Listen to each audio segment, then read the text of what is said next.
The mass device chamber exploded in a cascade of blue-white energy as bullets tore through critical conduits. Duke hit the deck, returning fire with his M16 as Cobra troopers poured through breached walls. The experimental teleportation device, meant to revolutionize military deployment, shrieked with overloading power systems. "Fall back," Duke commanded into his comm. "Scarlet, get the civilians out. Roadblock, cover the..." A Hiss tank's cannon round struck the device's central core. Reality screamed. The explosion wasn't fire or force. It was space itself, tearing open like fabric. A vortex of impossible colors erupted from the device, expanding with geometric precision. Duke felt himself pulled forward, his boots losing traction on the concrete floor. "Mass device is breaching dimensional barriers," Mainframe shouted from the control station before he too was sucked into the vortex. "This isn't teleportation anymore, it's..." The USS Flag, G.I. Joe's mobile headquarters and aircraft carrier, vanished from the Atlantic Ocean mid-operation. 200 personnel, dozens of vehicles, a full complement of aircraft, and enough ordnance to fight a small war simply ceased to exist in Earth's dimension. 3 miles away, Cobra's Terrordrome fortress experienced the same phenomenon. Cobra commander watched in horror as his base, his troops, his carefully assembled technology all disappeared into a swirling portal that his own attack had inadvertently created. Star Wars Galaxy, Outer Rim. Unnamed system, the USS Flag materialized in open space with all the grace of a brick thrown through a window. Emergency klaxons wailed as the sudden translation from Earth's atmosphere to hard vacuum caused explosive decompression in unsecured sections. "Seal all bulkheads," Duke roared, pulling himself up the tilted deck. Around him, Joes scrambled for emergency gear, their training kicking in despite circumstances that defied every briefing they'd ever received.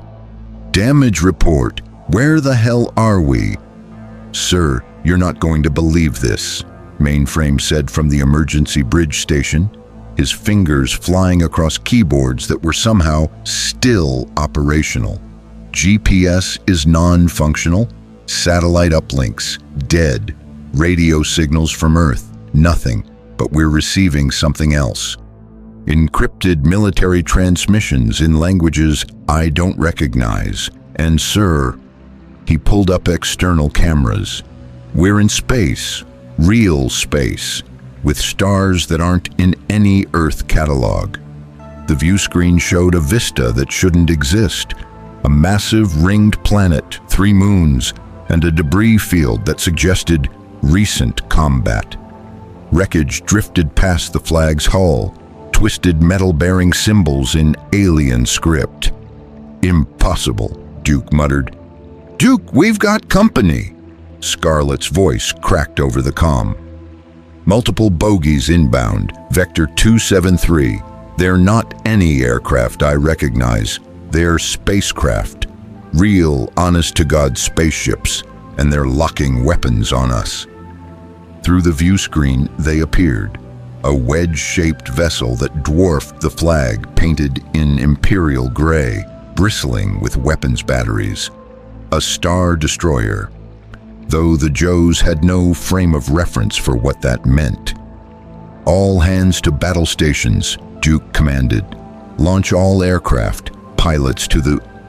The star destroyer opened fire. Turbo laser bolts, bright green lances of destructive energy streaked across the void. The first salvo missed, the Imperial gunners not yet calibrated for a target that moved like a wet Navy vessel rather than a spacecraft. The second salvo hit the flag's port side, tearing through the flight deck and detonating fuel reserves. "Return fire," Duke ordered. "Everything we've got." The flag's defensive armament, designed for Earth-based threats, spoke in response. .50 caliber machine gun emplacements tracked the distant Star Destroyer. Harpoon anti-ship missiles launched from VLS cells, their solid rocket motors pushing them toward the Imperial vessel at speeds that surprised the enemy gunners. And from the damaged but operational flight deck, the Sky Strikers launched 8 F-14 Tomcat variants, painted in G.I. Joe colors, modified with experimental tech, roared into space on afterburners that shouldn't work in vacuum, but did thanks to emergency modifications Mainframe was making on the fly.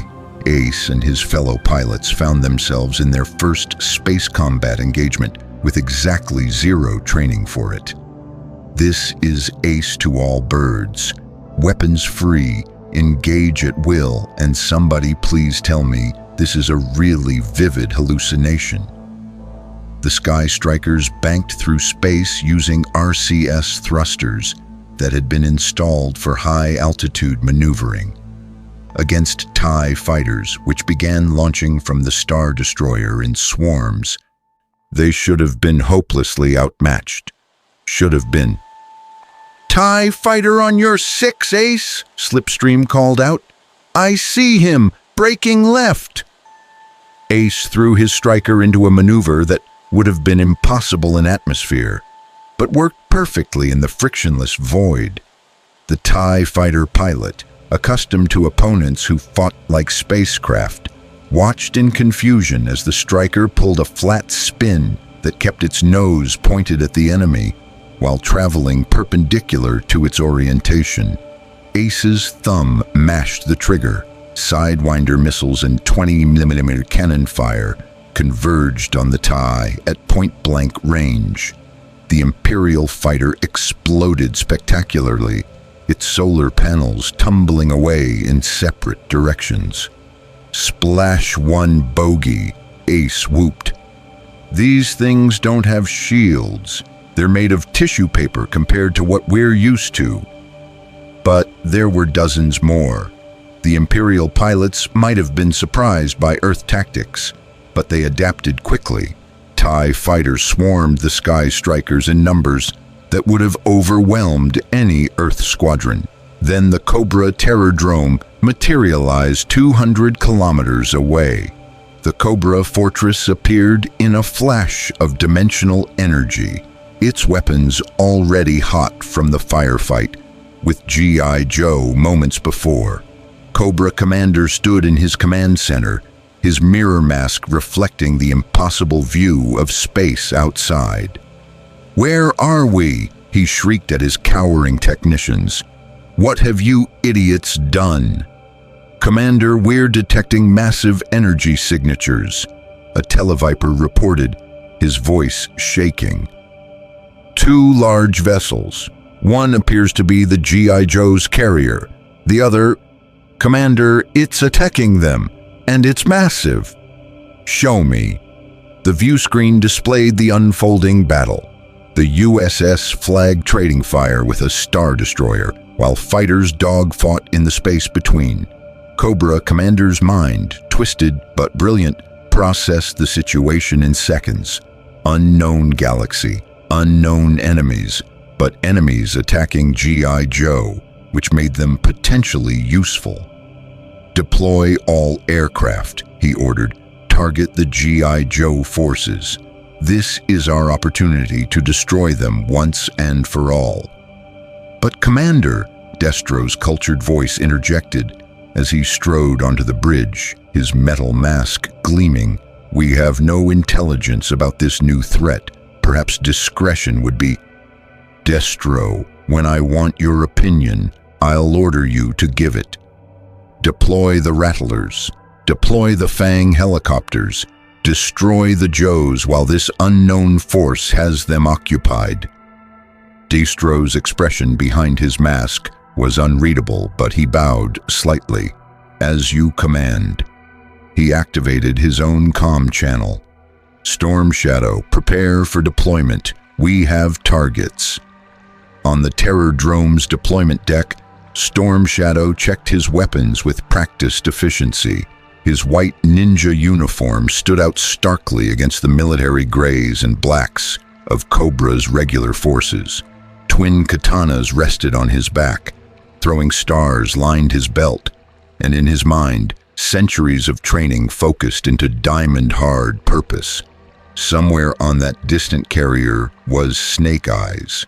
Storm Shadow smiled behind his mask. Finally, he would end their rivalry in a setting worthy of their skills. Back aboard the Flag, chaos was organized into deadly efficiency. Duke coordinated defense from the bridge, while his best operatives did what they did best. Roadblock had mounted his M2 Browning 50 caliber machine gun on the damaged flight deck, welding it to a support beam with equipment from the damage control station.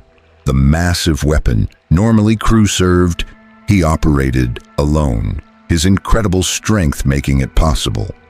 "Come on, you tin can wannabes," Roadblock roared as TIE fighters streaked past. He tracked one, led it perfectly, and fired a burst that walked rounds across the fighter's cockpit. "I cook better than you fly." The TIE exploded.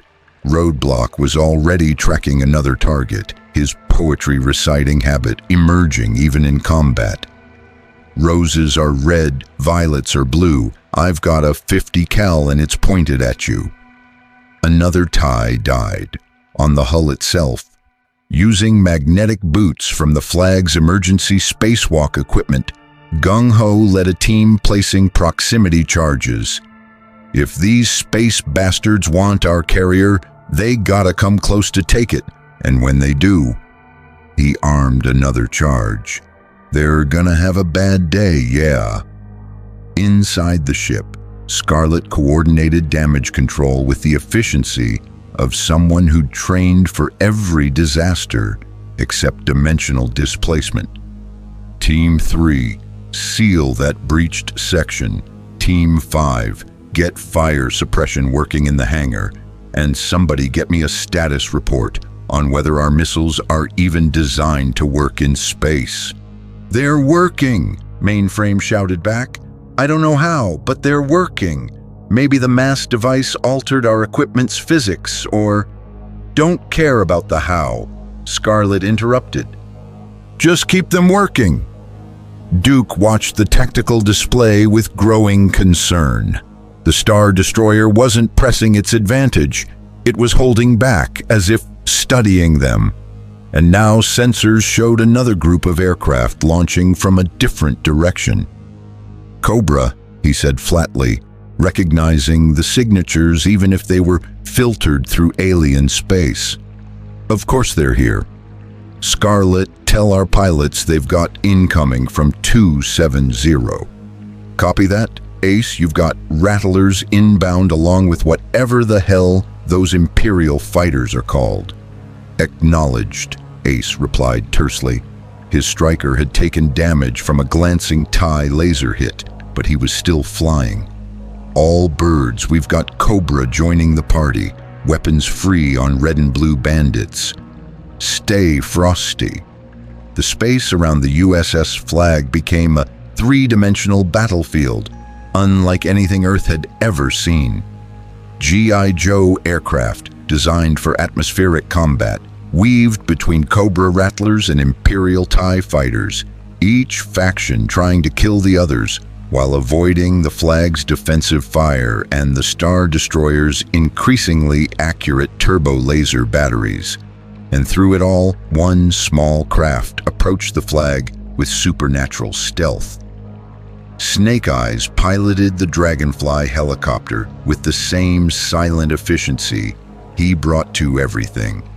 The experimental stealth coating that Mainframe had been testing made the small aircraft nearly invisible to sensors, and Snake Eyes' piloting skills let him thread through the battle like a ghost. He'd seen the tactical situation from the flight deck, recognized the three-way fight, understood that someone needed to take the initiative or they'd be ground down through attrition. So he was going to board the Star Destroyer. The massive vessel loomed before him, its hull a canyon of gray metal and weapons emplacements. He brought the Dragonfly in fast and low, relatively speaking, in space, and used the ship's own superstructure as cover from its point defense guns. Finding a maintenance hatch, Snake Eyes set the Dragonfly on autopilot to return to the flag. Then he attached a breaching charge, activated it, and dove through the opening as atmosphere explosively vented around him. His environmental suit, designed for chemical warfare, kept him alive just long enough to reach the emergency airlock on the other side. He cycled through, found himself in a corridor filled with surprised stormtroopers, and went to work. Snake Eyes never made a sound as he fought. His Uzi submachine gun whispered death with suppressed rounds, dropping 2 stormtroopers before they could raise their E-11 blasters. The third managed to fire, but Snake Eyes was already moving, rolling under the bolt and coming up with his Tanto knife extended. The blade found the gap between helmet and chest armor. The stormtrooper dropped. More troopers responded to the alarm. Snake Eyes became a whirlwind of lethal precision, diving, rolling, striking with knees, elbows, knives, and bullets. Each movement was economical, each strike lethal. In 30 seconds, 12 stormtroopers lay dead or dying, and Snake Eyes was already moving deeper into the ship. He had no plan beyond causing maximum chaos. It was enough. On the Star Destroyer's bridge, Captain Lennox stared at his tactical displays in mounting confusion and anger. "What do you mean we can't identify them?" he demanded of his sensor officer. "Sir, the vessels aren't in any Imperial database. The designs are primitive, combustion-based propulsion, physical projectile weapons, no deflector shields. But their tactics are unlike anything we've encountered. They fight like atmospheric fighters adapted for space combat, and their weapons..." He pulled up damage reports. "Physical projectiles are bypassing our shields and punching through hull armor. Our shields were designed for energy weapons, not solid matter traveling at hypersonic velocities." "How many fighters do they have?" "The carrier vessel has launched 8. But sir, the smaller craft are achieving kill ratios of 2 to 1 against our TIEs. Their pilots are extraordinarily skilled, and their missiles have tracking systems that our countermeasures can't defeat. Then launch more fighters, overwhelm them with numbers." "Sir, we're detecting a third faction joining the engagement. Another unknown design, also primitive, also using physical projectiles. They're engaging both us and the first unknown faction." Lennox's command training asserted itself. Unknown enemy using unfamiliar tactics meant standard Imperial doctrine. Overwhelming force applied methodically. "Intensify forward batteries. I want that carrier disabled for boarding, and deploy ground assault teams. We'll capture one of these vessels intact for study." "Sir, we're also detecting a hull breach on Deck 43. Security teams report..." The officer's face went pale. "Report they're being slaughtered." A single infiltrator, armed with primitive weapons but moving too fast for visual tracking. He's heading toward the reactor core. Lennox felt a chill. One infiltrator doing this much damage. Seal all sections between the breach point and critical systems. Deploy a full security battalion and notify Lord Vader.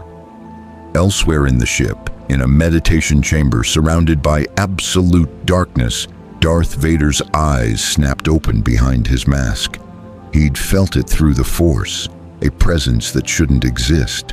Not Force-sensitive, yet not entirely mundane either. Something disciplined, focused, deadly in ways that transcended normal human capability. And it was aboard his ship, killing his men. Vader rose, his cape billowing despite the lack of wind. His crimson lightsaber ignited with that familiar snap hiss that had been the last sound thousands of beings had ever heard. "Come," he said to the empty air, though his words carried through the Force to his death troopers stationed outside. "We have an intruder to welcome." He walked through the corridors with purposeful stride, following the trail of bodies.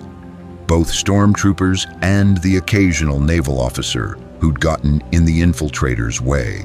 The efficiency was impressive. The silence, even more so. No wounded, no survivors, just death delivered with surgical precision. Finally, in a large cargo bay near the main reactor access shaft, they met. Snake Eyes stood surrounded by 24 corpses, reloading his Uzi with mechanical efficiency. He looked up as Vader entered, took in the black armor, the flowing cape, the glowing red blade. For a long moment, neither moved. Then Snake Eyes dropped the empty magazine, loaded a fresh one, raised his weapon, and fired. Vader's lightsaber moved with contemptuous ease, deflecting the bullets back toward their source. But these weren't energy bolts that could be precisely controlled. They were physical projectiles that fragmented on impact with the plasma blade. Molten metal sprayed in unexpected directions, some rounds getting through to impact Vader's armor. They didn't penetrate, but they surprised him. The surprise cost him as Snake Eyes was already moving, dropping the Uzi and drawing his katana in a single fluid motion. He closed the 20-meter distance in seconds, his blade striking toward Vader's neck with speed that would have decapitated a normal opponent. Lightsaber met katana. The steel should have sheared through instantly. Instead, the blade, folded thousands of times, tempered through centuries-old techniques and wielded by a master, caught the lightsaber's energy and channeled it along the blade's length rather than through it. For 3 seconds they held, pushing against each other. Then Vader extended his free hand and force-pushed with enough power to crush Durasteel. Snake Eyes flew backward, crashed through a bulkhead, and tumbled into the corridor beyond. He rolled to his feet immediately, katana still somehow in hand, blood trickling from behind his mask where his head had impacted metal. Vader advanced through the hole he'd created. Impressive. Your weapon should have failed. Your body should have broken, yet you stand. What are you? Snake Eyes said nothing. He never spoke, but his stance shifted into a defensive posture that Vader's extensive combat experience recognized as preparation for a lethal strike. I see. A warrior born, not made. Vader's respirator hissed. I will enjoy studying your corpse. He attacked with the full force of his skill and power, Gemso's overwhelming strikes backed by the dark side's fury. Each blow should have killed. Each one Snake Eyes somehow deflected, dodged, or redirected with techniques that looked like judo applied to lightsaber combat. But Snake Eyes was outmatched. He knew it. Vader knew it. And so Snake Eyes did what he always did when outmatched. He improvised. A flashbang grenade, pulled from his tactical vest, went off at Vader's feet. The Sith Lord's mask protected him from the flash, but the concussive force disrupted his concentration. Snake Eyes used that split second to draw a thermite grenade, arm it, and jam it into the reactor access panel. Then he ran. Vader realized the danger instantly. Security, seal the reactor core. Intruder has planted explosives. But Snake Eyes was gone, vanishing into the maze of corridors with a mental map he'd built during his infiltration. Behind him, the thermite burned through critical systems, causing reactor warnings to blare throughout the ship. On the bridge, Captain Lennox received the damage reports with growing horror. Evacuate sections 40 through 60, emergency power to containment fields, and someone kill that infiltrator. Outside, the space battle had reached critical intensity. The flag was burning from multiple hits, its flight deck cratered, but still fighting. Roadblock's 50 cal had run dry, so he'd grabbed a Hiss tank cannon that had fallen off a destroyed Cobra fighter and was using it as an improvised weapon, firing while laughing maniacally. Ace's Sky Striker was on its last missiles. Duke, we're Winchester on everything except guns. We need to break off or we're going to start ramming these bastards. Negative, Ace. Hold the line. We've got wounded. We're evacuating to interior sections. If those ties get a clear shot at the bridge, understood. Continuing engagement. But the Cobra forces were also suffering. Rattlers fell to combined G.I. Joe and Imperial fire. The Terrordrome itself took a glancing turbo laser hit that vaporized an entire section. Cobra Commander screamed orders that grew increasingly incoherent as his forces bled out. Why aren't they dying? The Joes should be dead. This mystery force should be helping us. Why is nothing going according to plan? Because, Commander, Destro said with infinite patience and barely concealed contempt. We attacked blindly in an unknown tactical situation without intelligence or planning. We're being outfought by better prepared forces. I recommend immediate withdrawal. Never. I will not retreat before Snake Eyes still draws breath. Storm Shadow. He activated the comlink. I don't care what you're doing. Find Snake Eyes, kill him. That's an order. In the belly of a Cobra troop transport approaching the flag, Storm Shadow heard the order and smiled behind his mask. Finally, Storm Shadow's Cobra Fang helicopter screamed through the debris field between the Terrordrome and the USS Flag, weaving through turbo laser fire with supernatural precision. Behind him, 6 more Fangs carried Cobra Crimson Guards, elite troops that Cobra Commander only deployed when victory was essential. Storm Shadow to all units, he said over the comm, his voice perfectly calm despite the chaos. Target the carrier's main hangar, hard breach. I want access to their interior within 60 seconds. Affirmative, the Crimson Guard commander responded. Sir, enemy defensive fire is... His fang exploded as Gung Ho, using a commandeered Stinger missile launcher, scored a direct hit. That's 5, the Marine howled from his exposed position on the flag's hull. Who wants to be number 6? Storm Shadow banked hard, his fangs weapon pods spitting missiles at Gung Ho's position. The Marine dove behind a bulkhead as explosions chewed up the deck where he'd been standing. When the smoke cleared, Storm Shadow was already past, his helicopter latching onto the flag's damaged hangar with magnetic grapples. The White Ninja dropped from the Fang before it fully stopped, landing in a 3-point stance amid burning wreckage and surprised Joe personnel.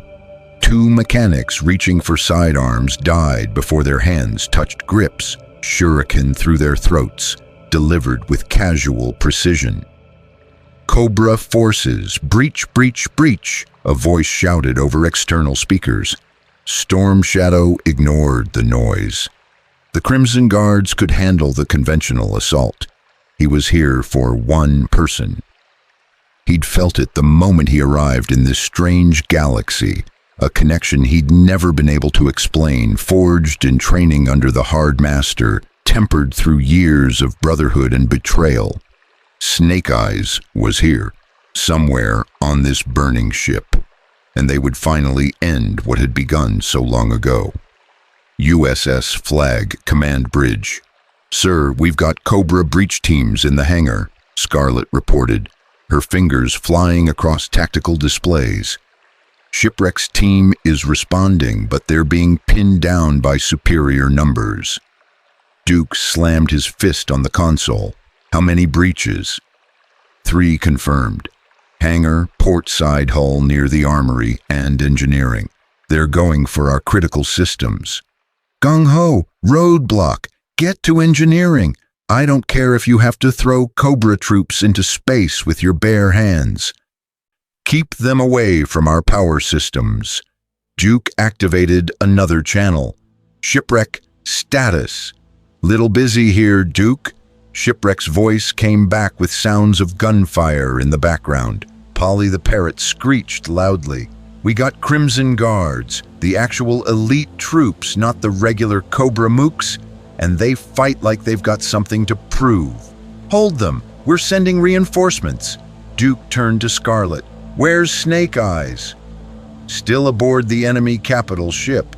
Last telemetry had him near their reactor core before his tracking signal cut out. Of course it did. Duke pulled his sidearm, checking the magazine. Scarlet, you have the bridge. I'm going to the hangar. We need to repel these boarding teams before... The ship shuddered violently, not from weapon fire. This was internal. An explosion from deep within the flag's engineering spaces. Damage report, Scarlet commanded. Secondary reactor is offline, mainframe called out. Cobra breaching team planted charges before roadblock reached them. We're on backup power. Life support critical. Weapons systems failing. Duke and Scarlet exchanged looks. They both knew what came next. All hands, Duke said into the ship-wide comm, his voice steady despite circumstances. Prepare to abandon ship. I repeat, all hands to evacuation stations. This is not a drill. Imperial Star Destroyer. Relentless reactor core access. Darth Vader stood before the damaged access panel where Snake Eyes had planted his thermite charge. Engineering crews worked frantically to contain the damage, but Vader's attention was elsewhere. He'd fought thousands of opponents. Jedi, Sith, bounty hunters, rebels, assassins, but never had he encountered someone who moved like that infiltrator. No force presence, yet combat awareness that bordered on precognition. Weapons that shouldn't work against a lightsaber, yet somehow did. Captain Lennox, Vader said into his comlink, status of the enemy vessels. My lord, the primary carrier is disabled. Secondary Cobra vessel is withdrawing towards the system's edge. Our TIE squadrons are pursuing. However, Lennox hesitated. The carrier's crew is abandoning ship. Life pods and small craft are evacuating toward that debris field. Orders? Vader considered. Normal Imperial doctrine was to destroy fleeing enemies, but these warriors had proven formidable. Their technology was primitive yet effective, their tactics unpredictable, and that infiltrator. Capture them, Vader decided. I want prisoners, alive. Use tractor beams on their evacuation craft. Prepare boarding teams, but exercise caution. These soldiers are more dangerous than they appear. As you command, my lord. Vader walked through the corridors toward the hangar bay, his cape billowing behind him. The infiltrator had escaped, but escape was temporary. In this galaxy, there was nowhere to run that the Empire could not reach, and Vader had questions that needed answers. USS Flag, main hangar. Storm Shadow moved through the battle like a ghost. Crimson Guards and regular Joes traded fire around him, but he was focused on one thing, finding his prey. He found shipwreck instead. The Navy SEAL had taken cover behind an overturned Vamp Jeep, his M16 barking controlled bursts at advancing Cobra troops. Polly perched on his shoulder, squawking insults at the enemy. Bogies at 3 o'clock, the parrot announced. Shipwreck spun, firing. 2 Crimson Guards dropped, but Storm Shadow was already airborne, leaping over the vamp with impossible grace. His katana swept down toward Shipwreck's exposed neck. The blade met another blade. Scarlet had arrived, her crossbow abandoned in favor of a combat knife. She now used to redirect Storm Shadow's strike. She rolled with the force, came up in a crouch, and launched a spinning kick at the ninja's temple. Storm Shadow blocked with his forearm, countered with a knife-hand strike at her throat. She bent backward impossibly, Matrix style, the strike whistling over her face by millimeters. Her leg swept out, trying to take Storm Shadow's feet. He jumped straight up, twisted in midair, and landed behind her with his blade already descending. "Scarlet!" Shipwreck tackled her sideways. The katana buried itself in the deck where she'd been standing. Storm Shadow wrenched the blade free and regarded them both. "Impressive for amateurs, but you're not who I came for." His head tilted slightly, as if listening to something only he could hear. "He's here, returned from his mission. I can feel him." "Who?" Scarlet demanded, now on her feet with her knife ready. Storm Shadow didn't answer. He turned and ran deeper into the ship with supernatural speed. "Should we go after him?" Shipwreck asked. "Negative. That's Snake Eyes' problem now." Scarlet activated her comm. "All units, Storm Shadow is aboard. Snake Eyes, if you can hear this, your boyfriend is looking for you." Star Destroyer Hangar Bay. Snake Eyes' Dragonfly had returned to the flag on autopilot, as programmed. But the flag was dying and Snake Eyes had other plans. He'd seen the Imperial Hangar Bay during his infiltration, massive, filled with TIE fighters and support craft, and critically undermanned while most pilots were deployed. He'd borrowed one. The TIE fighter shrieked through space on twin-ion engines, unfamiliar controls responding sluggishly to Snake Eyes' attempts at piloting. He'd flown everything from helicopters to experimental jets, but this was different. No wings to generate lift, no air to provide resistance, just thrust and momentum and physics he was learning in real time. Behind him, 6 actual TIE pilots had launched in pursuit. Unidentified TIE, "Power down your engines and prepare to be boarded," the squadron leader commanded. "This is your only warning." Snake Eyes, naturally, said nothing. He also didn't slow down. The lead TIE pilot sighed. "All wings, weapons free.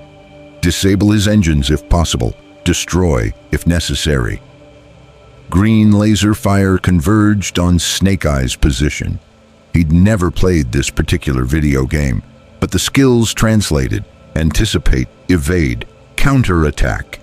He threw the TIE into a spin that would have torn wings off a Sky Striker, but worked perfectly in vacuum.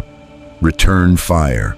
His targeting computer helpfully highlighted the pursuing ships.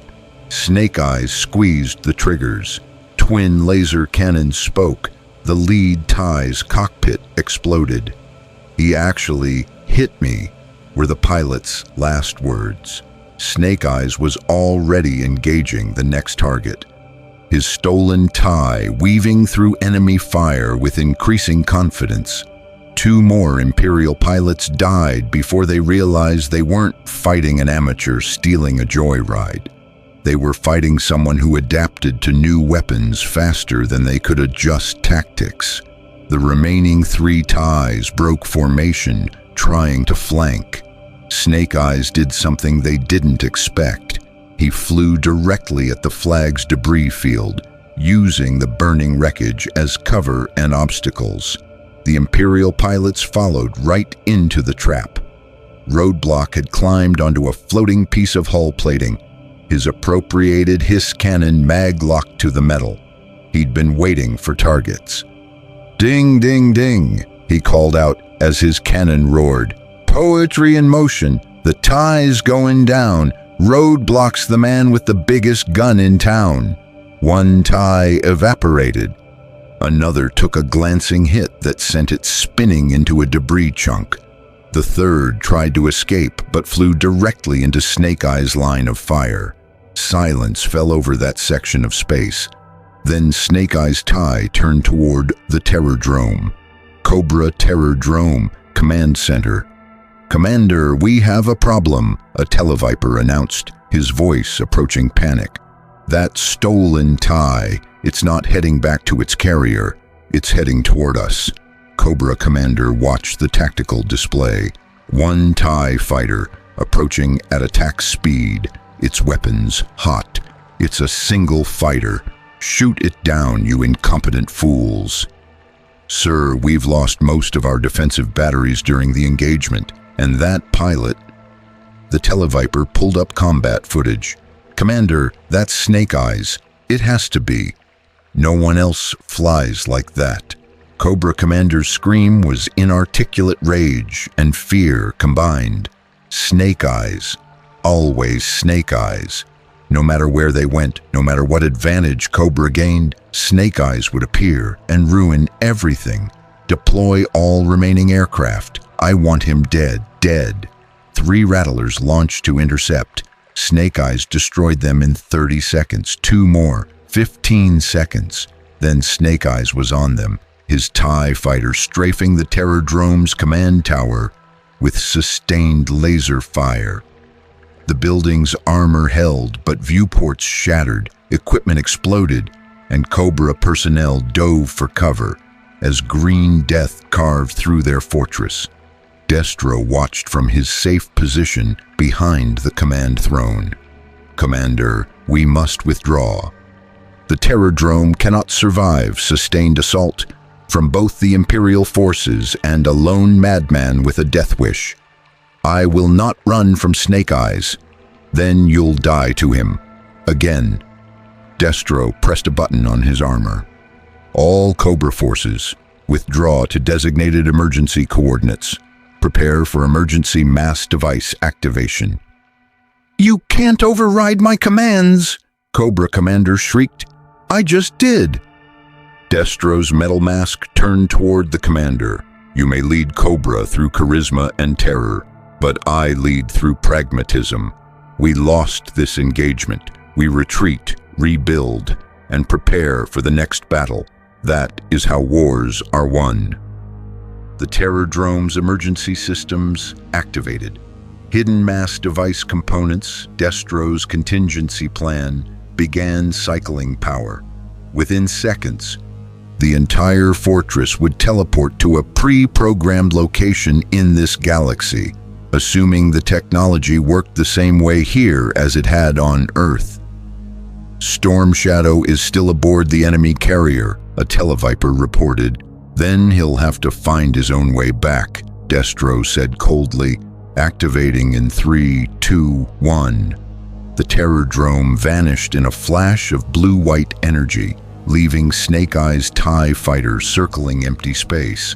For a moment, the silent warrior simply floated there, his borrowed craft running low on fuel, surrounded by debris and the distant burning hulk of the flag. Then his comm crackled. Somehow G.I. Joe frequencies and imperial systems had achieved compatibility through mainframe's frantic jury rigging. "Snake Eyes, this is Duke. Storm Shadow is aboard the flag hunting for you. Most of our crew is evacuated, but we have wounded trapped in the medical bay. If you can hear this..." A pause. "Get back here. We need you." Snake Eyes checked his fuel levels. Minimal. Checked weapons. Nearly depleted. Checked options. There was only one.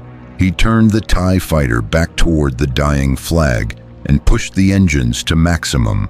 USS Flag, Medical Bay, Dock and Lifeline worked frantically to stabilize wounded crew members. The Medical Bay had taken a direct hit from Imperial fire, and half their equipment was offline. They operated with battlefield surgery conditions, trying to save lives with limited supplies and no time. "We need to evacuate these patients," Doc said, his hands steady despite the ship groaning around them. "If we don't get them to the life pods in the next 5 minutes..." The door exploded inward. Storm Shadow stood in the breach, backlit by emergency lighting, his white uniform spattered with blood. His katana dripped red. "Where is he?" the ninja asked quietly. Doc placed himself between Storm Shadow and the wounded. "You'll have to go through me." "If necessary." Storm Shadow raised his blade.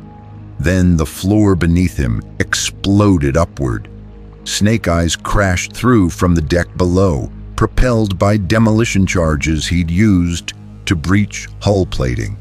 He tackled Storm Shadow through the air, both warriors tumbling across the medical bay in a tangle of blades and violence. They separated, landing in ready stances 20 feet apart. For a moment, neither moved.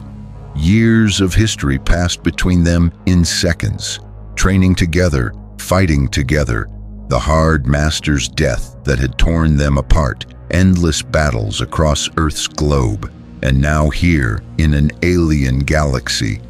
Surrounded by impossible circumstances, they would finally settle it. Storm Shadow spoke first. "Brother, it's been too long." Snake Eyes said nothing. He never did. "I know what you're thinking," Storm Shadow continued, beginning to circle. "That we should set aside our rivalry, work together in this unknown place, find a way home." Snake Eyes' stance didn't change, but we both know that's impossible. Storm Shadow's grip on his katana tightened. "One of us dies today, finally, properly, not on Earth where Judy kept interrupting, here where nothing matters except who is the better warrior." Snake Eyes drew his own katana, the blade recovered from the Relentless before he'd stolen the TIE fighter. "Yes," Storm Shadow hissed, "just like the Hard Master taught us. Steel and skill, nothing else." They attacked simultaneously. The medical bay became a blur of motion as two of Earth's greatest warriors fought with everything they had. Katanas met in showers of sparks. Both men moved faster than normal humans should, years of training pushing beyond natural limits. Storm Shadow fought with aggressive precision, each strike designed to kill. Snake Eyes countered with defensive perfection, each parry setting up the next attack. They were equals, their styles complementary, their skill matched. But Snake Eyes had one advantage. Storm Shadow was angry, passionate, driven by emotion. Snake Eyes was calm, empty, a void where passion should be. The fight lasted 3 minutes, an eternity in combat time. They traded blows that would have killed anyone else. They performed techniques that shouldn't work outside of movies. They demonstrated why they were legends. Then Snake Eyes saw his opening. Storm Shadow overextended on a thrust, barely, just a centimeter too far, and Snake Eyes redirected the blade with his own, stepped inside his opponent's guard, and drove his knife into Storm Shadow's side. The white ninja staggered back, blood spreading across his uniform. Impressive, as always. He coughed, more blood. "But this isn't over, brother. I'll survive this. I always do. And next time..." The flag lurched violently. Structural supports finally gave way under accumulated damage. The ceiling collapsed. Doc and Lifeline threw themselves over their patients. Snake Eyes dove toward them, his body shielding the wounded as debris fell. When the dust cleared, Storm Shadow was gone. A hole in the exterior wall showed where he'd escaped, either deliberately or by being blown out into space. Snake Eyes checked Doc and the patients, all alive, all safe. "Thanks," Doc said quietly, "but we really need to leave now. This ship has maybe 60 seconds before complete structural failure." Snake Eyes nodded. He helped dock and lifeline load patients onto gurneys, pushed them toward the nearest evacuation route, and made sure they all got to life pods before the ship's spine finally broke. The USS Flag, G.I. Joe's mobile headquarters for 3 years, home to hundreds of personnel, symbol of their resistance against Cobra, broke apart in the void, life pods scattered in all directions, their emergency beacons screaming for rescue in a galaxy that didn't know Earth existed. Above them, the Star Destroyer Relentless activated tractor beams, pulling the life pods in one by one. And at the edge of the system, the Terror Drome completed its emergency jump, leaving the Joes stranded in hostile space with only one certainty. They were about to become prisoners of the Galactic Empire.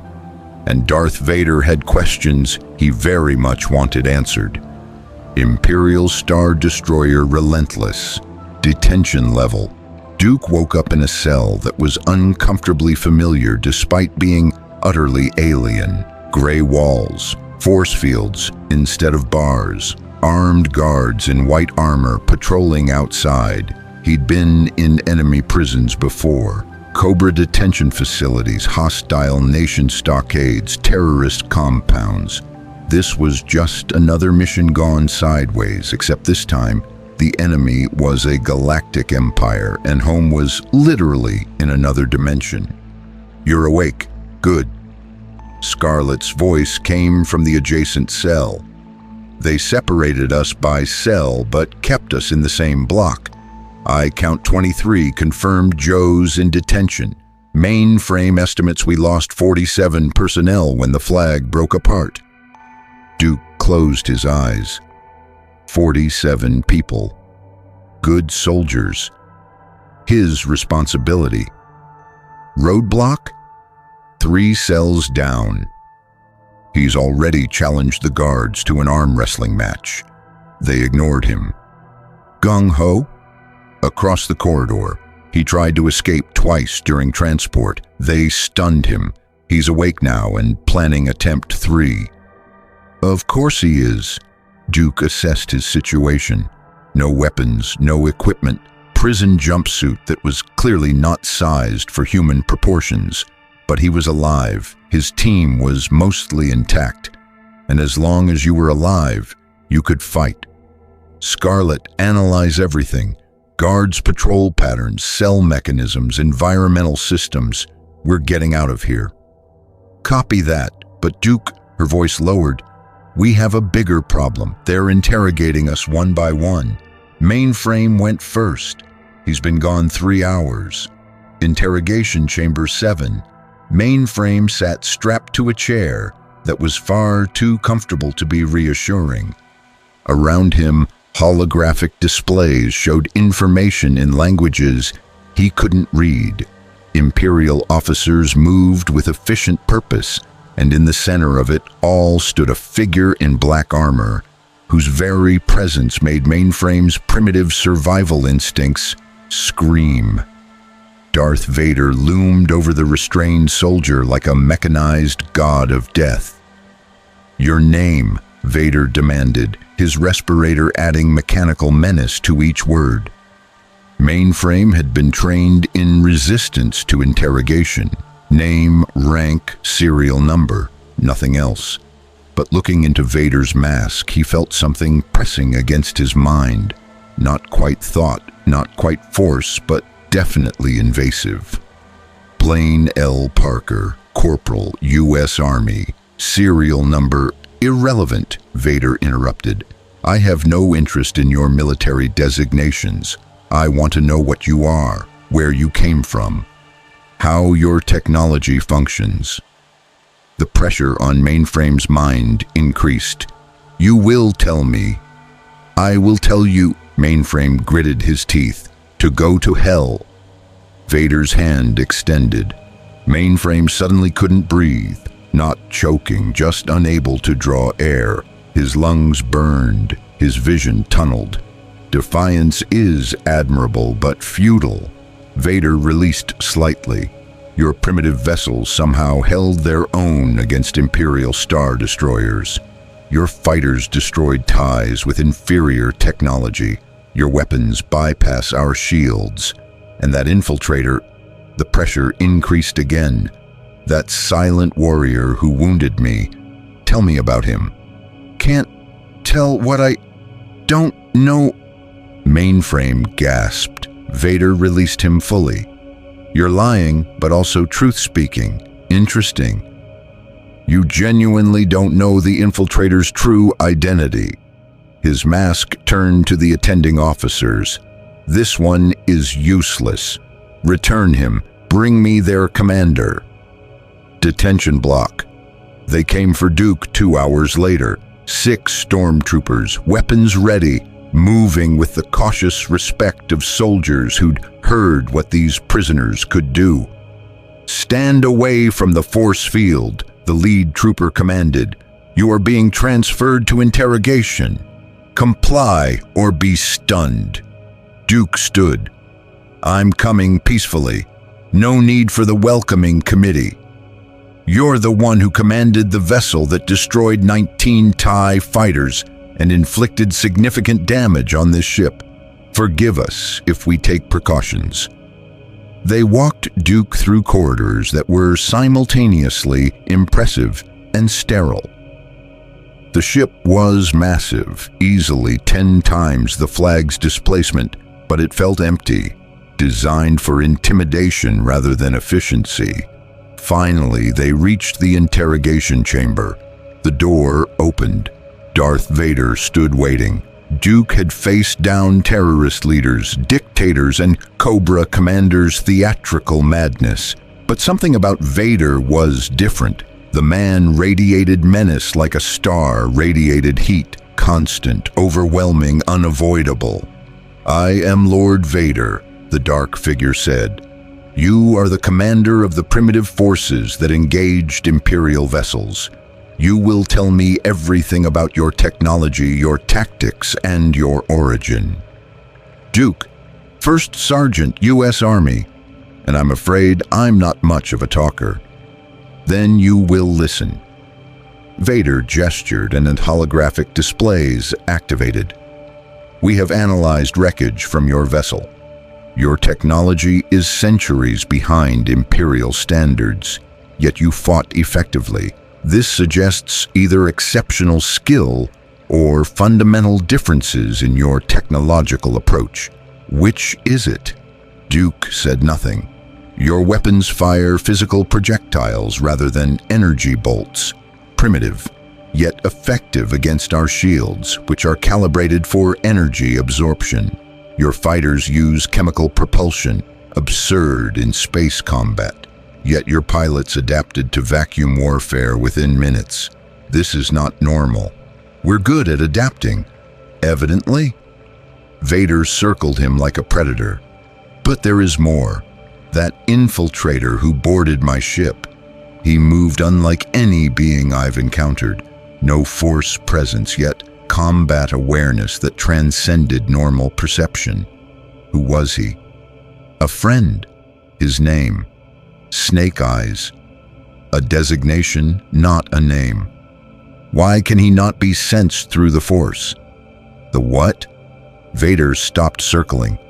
You genuinely don't know. Fascinating. Your species has no connection to the Force. You are absent from it. Voids where living beings should resonate. The Dark Lord's mask tilted slightly. This explains much, and creates more questions. The door suddenly burst open. Captain Lennox rushed in, his normally composed demeanor cracking. My lord, we have a situation. Long-range sensors have detected a massive fleet entering the system. Unknown configuration. They're broadcasting separatist transponder codes. Separatists? This far into Imperial space? Vader turned fully toward the captain. Composition? 60 capital ships, hundreds of fighters. My lord. Lennox pulled up tactical displays. Their lead vessel is unlike anything in Separatist records. It appears to be a mobile fortress, and they're hailing us, demanding we release what they call Cobra property. Duke felt ice in his stomach. Cobra Commander, he made a deal. Vader's mask snapped toward him. Explain. The other force that engaged us. They're called Cobra, terrorist organization from our world. Their leader, Cobra Commander, is exactly the kind of megalomaniac who'd sell out to anyone offering power. Duke met Vader's faceless gaze. If he's contacted your enemies and offered them our technology in exchange for backing, you've got a bigger problem than us. The Separatists are defeated, scattered remnants without leadership. Not anymore. Duke pointed to the tactical display. See that formation? That's military precision. Someone's reorganized them, given them purpose. And if Cobra Commander is involved, he's probably promised them weapons that can bypass Imperial shields and tactics to fight Imperial forces. Vader was silent for 3 seconds. Captain, battle stations, recall all TIE squadrons. And he looked at Duke. Put this one back in his cell, but keep him accessible. If he's telling the truth, we may need his knowledge. As stormtroopers escorted Duke out, he heard Vader's final command. Prepare for engagement and find out everything we can about this Cobra faction. If they've allied with Separatists, they've just declared war on the Empire. Detention block. 15 minutes later. They bought it, Duke said quietly to Scarlet through the cell walls. Vader thinks Cobra has allied with someone called Separatists. He's preparing for battle. Did Cobra actually ally with them? Scarlet asked. How should I know? But it's plausible enough that Vader believed it. And now, Duke smiled grimly. We have opportunity. When the battle starts, these guards will be distracted. That's when we move. Move where? We're on an enemy warship in an unknown galaxy with no equipment, no weapons, and no way home. Details. Duke cracked his knuckles. First we escape, then we improvise. It's what we do best. 3 cells down, roadblock overheard everything. Did someone say we're about to start a prison riot? Because I am so ready for a prison riot. Gung-ho across the corridor. What's the plan, Duke? Wait for the shooting to start. Then we show these Imperial types what happens when you cage real American heroes. The ship's klaxon suddenly wailed. Red emergency lighting activated, and through the detention block's viewports, they could see a fleet dropping out of hyperspace. Dozens of vessels in wedge formations, their hulls bearing the emblem of the Separatist Alliance. And at the fleet's center, partially rebuilt and reinforced with scavenged Imperial plating, the Terrordrome hung in space like a promise of violence. On its bridge, Cobra Commander watched the Imperial Star Destroyer through view screens and smiled behind his mirror mask. Destro, status of our new allies? The Separatist Council is skeptical but desperate, Destro reported. I've promised them Earth weapons technology and tactical doctrine in exchange for military support. They've agreed to help us retrieve our captured personnel and destroy the G.I. Joe presence. Excellent. Today the Empire learns that Cobra cannot be imprisoned. Today, we demonstrate our power. Cobra Commander activated the fleet-wide comm. All Separatist vessels, attack formation Delta 7. Focus fire on that Star Destroyer and deploy all boarding craft. I want Storm Shadow recovered, and I want Snake Eye's head on a pike. The Separatist fleet surged forward, their weapons lighting the void. The Battle of Relentless had begun. Star Destroyer Relentless. Bridge. Captain Lennox watched the tactical display with professional dread. My lord, we're outnumbered 6-1. Recommend we withdraw and call for reinforcements. No. Vader's voice was absolute. This rabble thinks numbers mean victory. We will teach them otherwise. All batteries open fire. Tie squadrons. Deploy in screening formation and activate the tractor beams. I want that fortress vessel disabled for boarding. My lord, our shields are designed for energy weapons. Yes, but so are theirs. We fight on equal terms. Proceed. The Relentless opened fire with its full armament. Turbo laser batteries unleashed hell, and the first wave of separatist frigates evaporated under concentrated bombardment. But more came behind them, and their return fire began hammering the Star Destroyer's shields. Shields holding at 70%, 65, 60. An explosion rocked the bridge. Forward shields have failed. We're taking direct hits to the hull.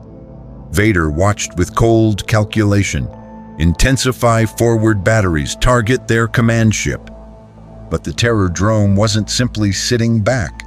Cobra had spent the past hours integrating their weapons with separatist technology, and now they unleashed the results. Hiss tank cannons mounted on separatist gunships opened fire with solid-core depleted uranium rounds. The shells bypassed imperial shields designed for energy absorption and punched through armor plating with devastating effect. Hull breaches on decks 12 through 17, an officer reported. We're losing entire sections. Deploy all remaining ties, Vader commanded, and prepare boarding countermeasures. If they want close combat, we'll give it to them. Detention block. The ship rocked from impact. Emergency lighting flickered, and the force fields containing G.I. Joe suddenly died as power fluctuated through the detention section. Now, Duke kicked his cell door. The deactivated field offered no resistance. He was out in seconds, as were the others. 2 stormtroopers turned at the noise. Roadblock was on them before they could raise weapons, his massive hands crushing their helmets together with a sound like bells ringing. Both troopers dropped. Armed and dangerous, Roadblock claimed their E-11 blasters, tossing one to Duke. Now we're cooking with gas. Gung-ho, Scarlet, secure this corridor, Duke commanded. Mainframe, can you access their computer systems? Give me 30 seconds and a terminal. Mainframe was already moving toward a wall panel, pulling it open with a commandeered combat knife. Their security protocols are advanced, but not Earth standard advanced. Different approach. I can work with this. Find Snake Eyes and find out where they're keeping our equipment. On it. More stormtroopers appeared at the corridor's end, a full squad, weapons ready. They opened fire immediately, red bolts screaming down the hallway. Scarlet dove, rolled, came up firing with stolen blaster pistols in both hands. Her Olympic-level reflexes and combat training translated perfectly to these energy weapons. 3 troopers dropped before the others found cover. Suppressing fire, Duke called out, advancing with textbook squad tactics. The Joes moved like they'd trained together for years, because they had. They covered each other, advanced methodically, and turned the corridor into a kill zone. Within 2 minutes, 12 stormtroopers were down, and the Joes controlled the detention block. Got it, Mainframe announced. Snake Eyes is in... Oh no, he's in the medical bay. They've got him sedated and restrained. And Duke... His face went pale. Vader has ordered full vivisection to study his physiology. They're going to dissect him alive in 30 minutes. The detention block went absolutely silent. Then Duke's voice, cold as ice. Change of plans. We're not escaping. We're rescuing Snake Eyes, stealing a ship, and burning our way out of this oversized coffin. Who's with me? Every hand went up. Outstanding. Let's go steal back our ninja and teach the Empire why you don't mess with G.I. Joe." They moved out as the ship rocked again from separatist fire. Above them, TIE fighters dogfought with vulture droids. Around them, the Star Destroyer's compartments bled atmosphere from hull breaches. And somewhere in the chaos, Darth Vader sensed the prisoners escaping and smiled behind his mask. Finally, worthy opponents were revealing themselves. The hunt would be glorious. Medical Bay. Snake Eyes hung suspended in a restraint field, sedatives pumping through his system via IV lines. Imperial medical droids circled him with surgical implements, preparing for the vivisection that would unlock the secrets of Earth physiology. He appeared unconscious, helpless. He was neither. Years of meditation training and mental discipline let Snake Eyes function even under heavy sedation. His muscles were relaxed, his breathing steady, but his mind was sharp and aware. He'd been waiting for the right moment. An explosion from the nearby corridor provided it. The medical droids paused, their programming confused by unexpected combat proximity. That microsecond of distraction was enough. Snake Eyes' right hand, bound but not immobilized, flexed. The hidden shuriken he'd kept concealed in his sleeve during capture slipped free. One throw. The lead droid's optical sensor shattered.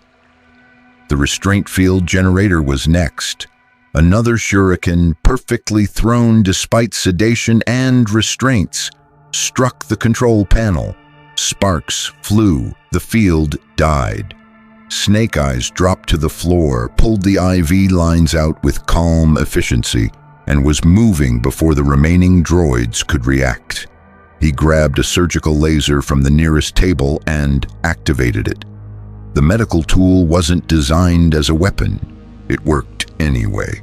3 droids died to improvised laser cutting. The 4th he simply ripped apart with his bare hands, his strength enhanced by adrenaline cutting through the sedatives. Then he heard blaster fire approaching, multiple shooters, professional cadence. He prepared to engage whatever came through that door.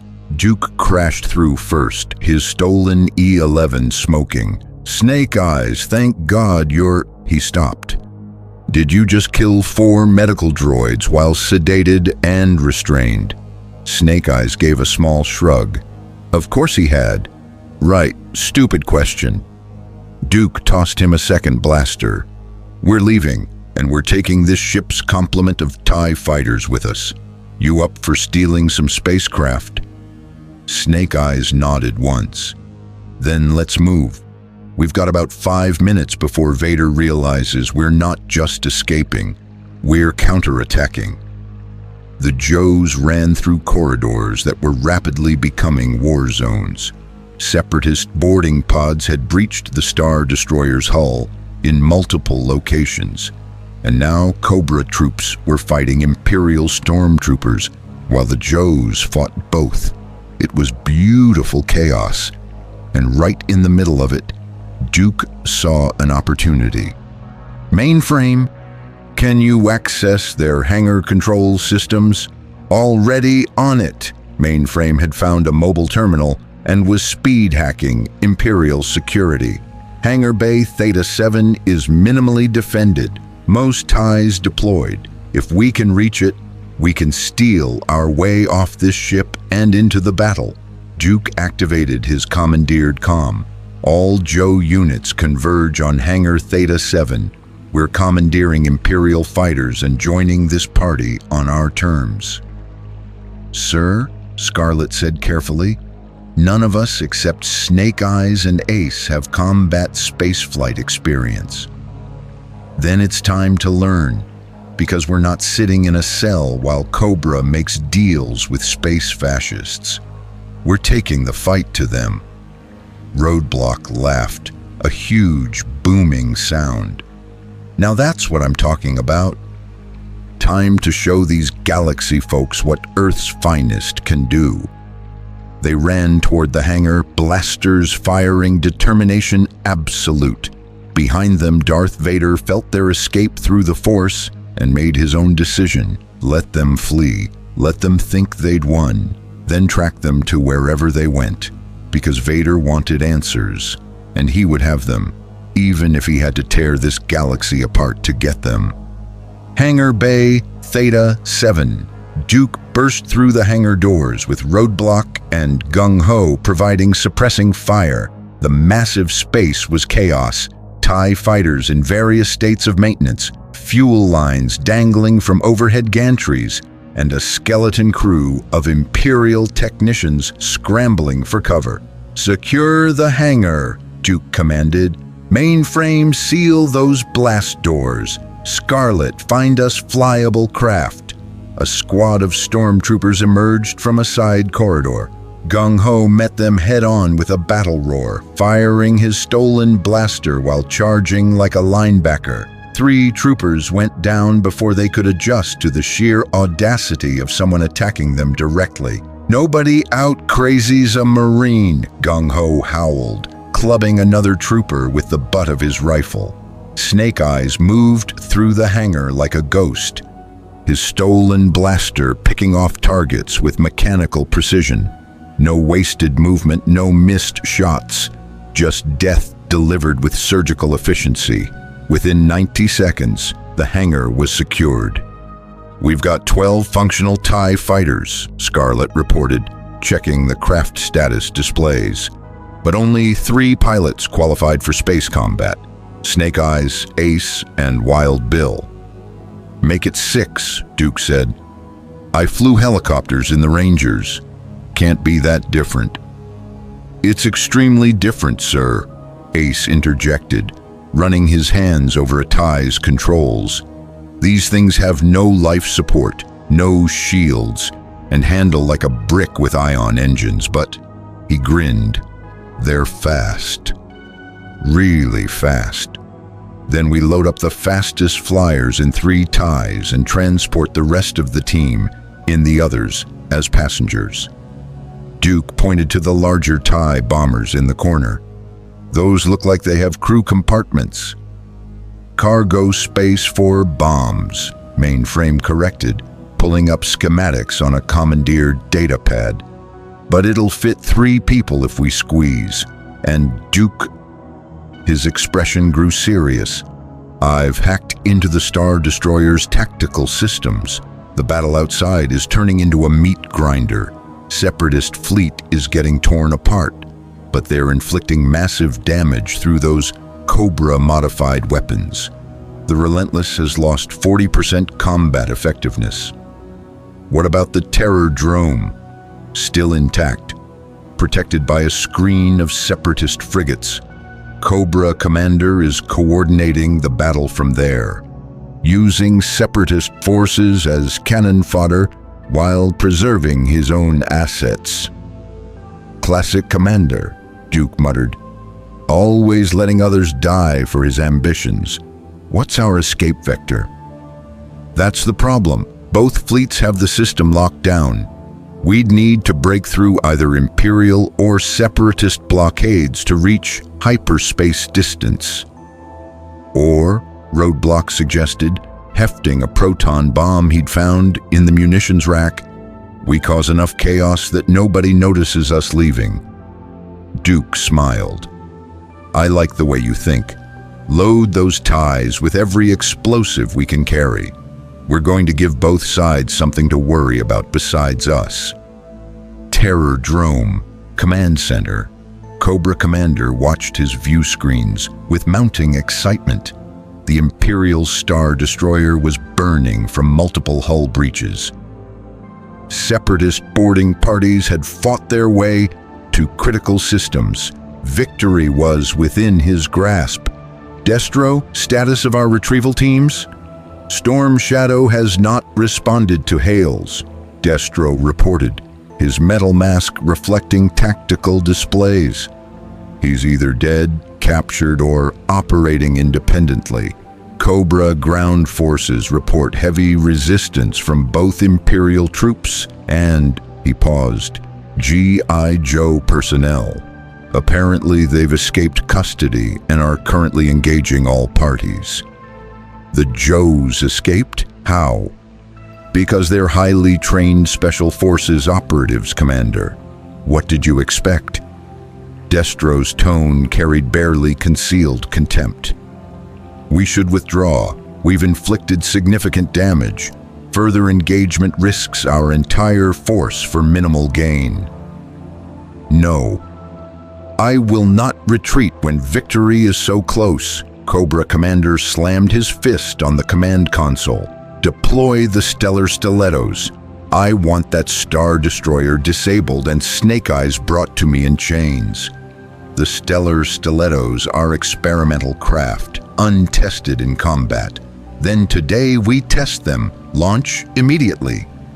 Destro sighed but complied. In the Terrordrome's enhanced hangar, rebuilt with scavenged Imperial technology, 6 sleek fighters launched. They were Cobra's attempt to reverse engineer TIE fighter designs, combined with Earth aerospace engineering, deadly, fast, and piloted by Cobra's best. They streaked toward the Relentless, their hybrid weapons systems charging. TIE Fighter Delta 7, Duke at controls. "This is insane," Duke muttered, his hands gripping controls that responded nothing like helicopter cyclic and collective. The TIE fighter screamed through space at velocities that made his inner ear scream, and he was pretty sure he'd nearly collided with a Separatist frigate twice already. "You're doing fine, boss." Ace's voice crackled over the stolen Imperial comm frequency. "Just remember, no atmosphere means no drag. Everything is momentum and thrust. Point where you want to go and give it gas." Easy for you to say. You're actually trained for this. Snake Eyes, flying lead in a TIE interceptor, simply banked around a debris field and began engaging targets. His fighter moved with impossible precision, each maneuver deliberate and deadly. 2 vulture droids exploded to his guns within seconds. "Show off," Ace muttered, but with clear admiration. He followed Snake Eyes' lead, his own interceptor diving into the furball with reckless confidence. Behind them, the TIE bombers carrying the rest of the team lumbered along. Roadblock, wedged into a bomb bay with Gung-Ho and Scarlet, activated his commandeered comm. "This is extremely undignified. I'm a heavy gunner, not cargo." "Shut up and enjoy the ride," Gung-Ho replied. "At least we're not in a cell anymore." "Contact," Wild Bill's southern drawl came over the comm. "Bogies inbound, Vector 290, 6 craft, unknown configuration. Wait, I'm reading Cobra transponder codes. They built space fighters." The Stellar Stilettos screamed into engagement range, their pilots immediately targeting the G.I. Joe TIE fighters. Cobra's aerial superiority doctrine was aggressive and unforgiving. They'd been dogfighting Joes for years and knew every trick. Except space combat changed everything. A Cobra pilot attempted a classic split-S maneuver and found himself tumbling uncontrollably. The move required air resistance to work. Snake Eyes capitalized instantly, his lasers cutting the disoriented craft in half. "They're fighting like it's atmospheric combat," Ace realized. "Exploit it. Use vacuum maneuvers they can't counter." The Joes, despite minimal space combat experience, adapted faster than Cobra. Duke pulled his TIE into a 0G drift turn that would have stalled any atmospheric aircraft but worked perfectly in vacuum. He ended up behind a Stellar Stiletto, fired, and watched it explode. "Got one." He allowed himself a moment of satisfaction before another Stiletto latched onto his tail. "And now I've got one." Snake Eyes was already responding. His interceptor appeared out of nowhere. How he'd crossed that distance so fast was anyone's guess, and disabled Duke's pursuer with a precision shot to the engines. Thanks, Snake Eyes. Duke keyed his mic. All units converge on the Terrordrome. We're taking the fight to Cobra Commander directly. Sir, that fortress has anti-fighter batteries that'll shred us. Scarlet protested from her position in the bomber's cargo bay. Then we don't give them time to shoot. Mainframe, you said you loaded those bombers with proton torpedoes. Yes, sir, 12 per bomber. Enough to crack a light cruiser if we concentrate fire. Then let's crack open Cobra Commander's new toy and show him what happens when you leave the Joes behind. The G.I. Joe fighters, flying stolen Imperial craft, broke from the main engagement and vectored toward the Terrordrome. Behind them, both Imperial and Separatist forces watched in confusion as the unknown faction went after what appeared to be a Separatist command vessel. On the Relentless's bridge, Captain Lennox pulled up the tactical data. My lord, the escaped prisoners, they're attacking the Cobra Fortress. Should we assist them? Darth Vader watched the scene unfold with dark interest. No, let them fight and track every vessel. I want to know where they go when this battle concludes. Terrordrome. Defensive batteries. The Terrordrome's Cobra gunners opened fire the moment G.I. Joe came within range. Laser batteries, stolen Imperial tech, carved space around the approaching fighters. Missile systems launched tracking warheads by the dozen. Evasive maneuvers, Duke shouted unnecessarily. Everyone was already dodging like their lives depended on it, which they did. A missile locked onto Ace's interceptor. He jinked left, right, but the warhead stayed glued to his 6. I've got tone, can't shake it. Snake Eye's fighter appeared in the missile's path. He fired once, detonating the warhead at safe distance, then accelerated away before the explosion could catch him. These Joes are good, a Cobra gunner reported to his commander. Sir, they're fighting with Imperial craft, but flying like Joes, the Cobra officer finished grimly. All batteries concentrated fire on the lead craft. Bring them down before they reach torpedo range. But the Joes weren't coming in straight. Duke had learned from watching Snake Eyes. In space, you could approach from any angle. He led his flight up and over the Terrordrome's plane of defense, then dove straight down towards the command tower. All bombers release on my mark. Duke lined up his targeting reticle. Mark!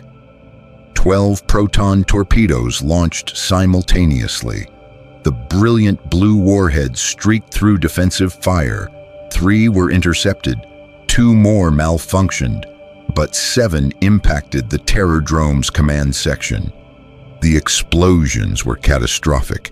The entire tower section vaporized, taking with it the primary command center, sensor arrays, and several key systems.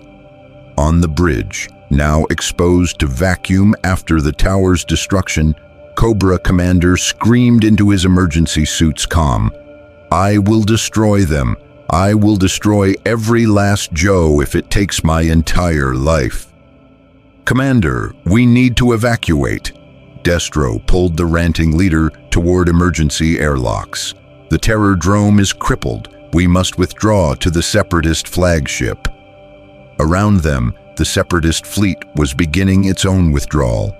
They'd lost 30 capital ships to the Relentless's guns, and while they'd inflicted heavy damage, the Empire's response would be swift and overwhelming.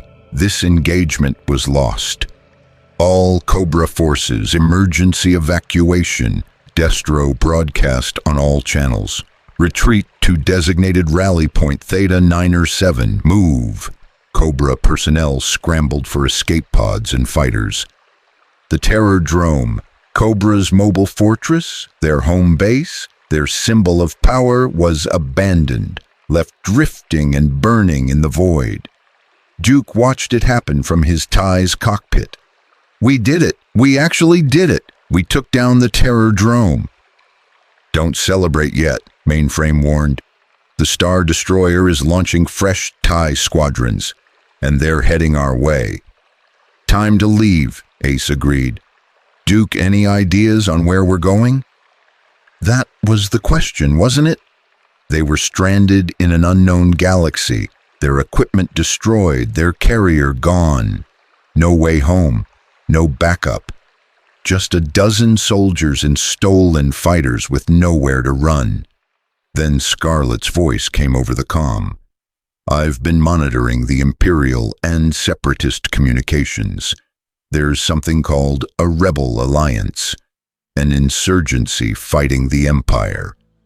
If we can find them, maybe they'll help us.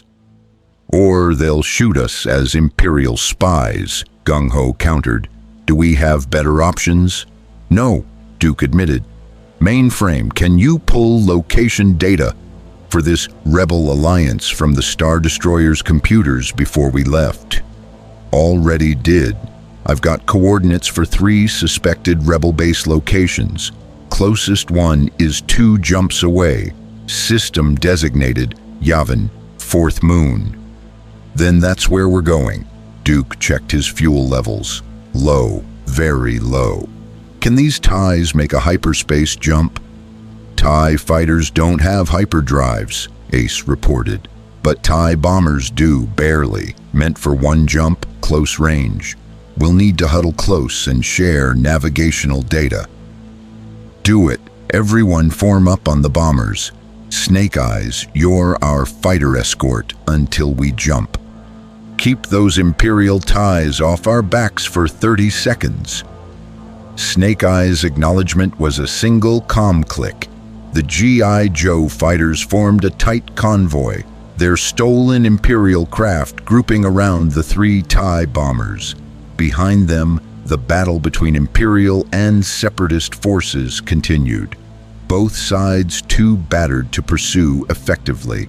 On the Relentless, Vader watched the tactical display as the unknown faction prepared to jump. Captain, deploy tracking beacons. I want to know where they're going. Tracking devices attached, my lord. We'll know their destination within the hour. Excellent. And Captain. Vader turned from the display.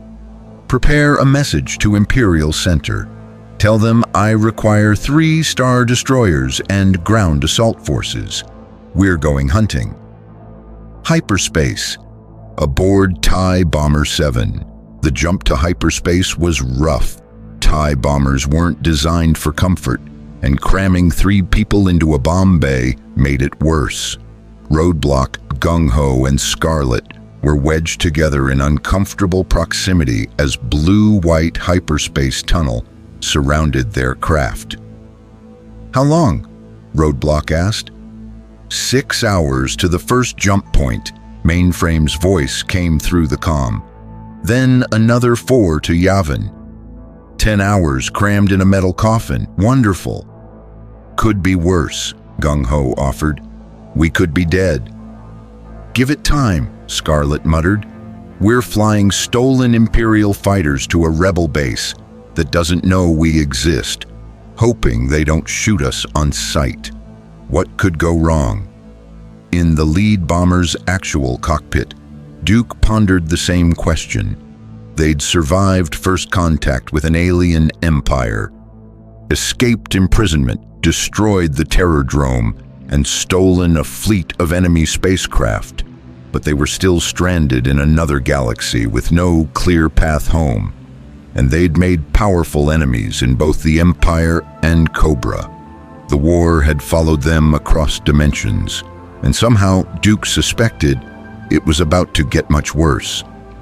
In the bomber's cargo bay, wedged between Flint and Lady J, shipwreck spoke the thought on everyone's mind. So, does this count as a successful mission or a catastrophic failure? Yes, came the unified response. Polly the parrot, somehow having survived everything in Shipwreck's pack, added her own commentary. We're screwed, squawk, we're screwed. For once, no one disagreed with the bird. Behind them, in normal space, Darth Vader stood before a hologram of Emperor Palpatine, delivering his report. And these soldiers from an unknown origin possess technology and skills that transcend their primitive appearance. I request permission to pursue and capture them for study. Granted, the Emperor's wizened hologram replied. But Lord Vader, be cautious. Beings from beyond the known galaxy have appeared before. They rarely arrive by accident. This may be part of a larger incursion. Then I will discover the truth, and if they pose a threat to the Empire, I will eliminate them. See that you do. The Emperor does not tolerate unknown variables. The hologram died. Vader turned to Captain Lennox. Prepare the fleet. We hunt. And in hyperspace, racing toward an uncertain future, G.I. Joe's finest prepared for whatever came next. They were real American heroes after all. Fighting the good fight was what they did. Even when the fight took place in a galaxy far, far away. Yavin 4, Rebel Alliance Base, Great Temple. The jungle moon of Yavin 4 was alive with the sounds of preparation. Rebel technicians swarmed over X-Wings and Y-Wings in the main hangar. Infantry squads conducted training exercises in cleared areas around the ancient Masasi Temple, and in the command center, General John Dodonna studied tactical displays with growing concern. 3 Star Destroyers have entered the Yavin system, an intelligence officer reported. ISD relentless leading, flanked by Devastator and Tyrant. They're conducting systematic sweeps of the asteroid field. Looking for us, Dodonna said grimly. How long before they pinpoint our location? 48 hours if we maintain communications, silence. Less if we transmit. Then we prepare for evacuation, alert all personnel. He stopped as proximity alarms blared. What now? Unidentified craft dropping out of hyperspace. Multiple contacts bearing 273. They're TIE bombers and interceptors. Imperial transponder codes, but flying in non-standard formation. Dodonna's tactical mind raced. Imperial fighters this close to the base? Scramble Red Squadron, intercept those craft before they can report our position. Sir, the TIEs aren't taking attack posture. They're broadcasting. The officer paused, confusion evident. They're broadcasting in basic, requesting permission to land. They claim to be refugees seeking asylum. It's a trap, Major Derlin said immediately. Imperial deception. They'll land, then broadcast our coordinates. Or, a new voice interjected, they're telling the truth. Princess Leia Organa entered the command center, her presence commanding attention despite her youth.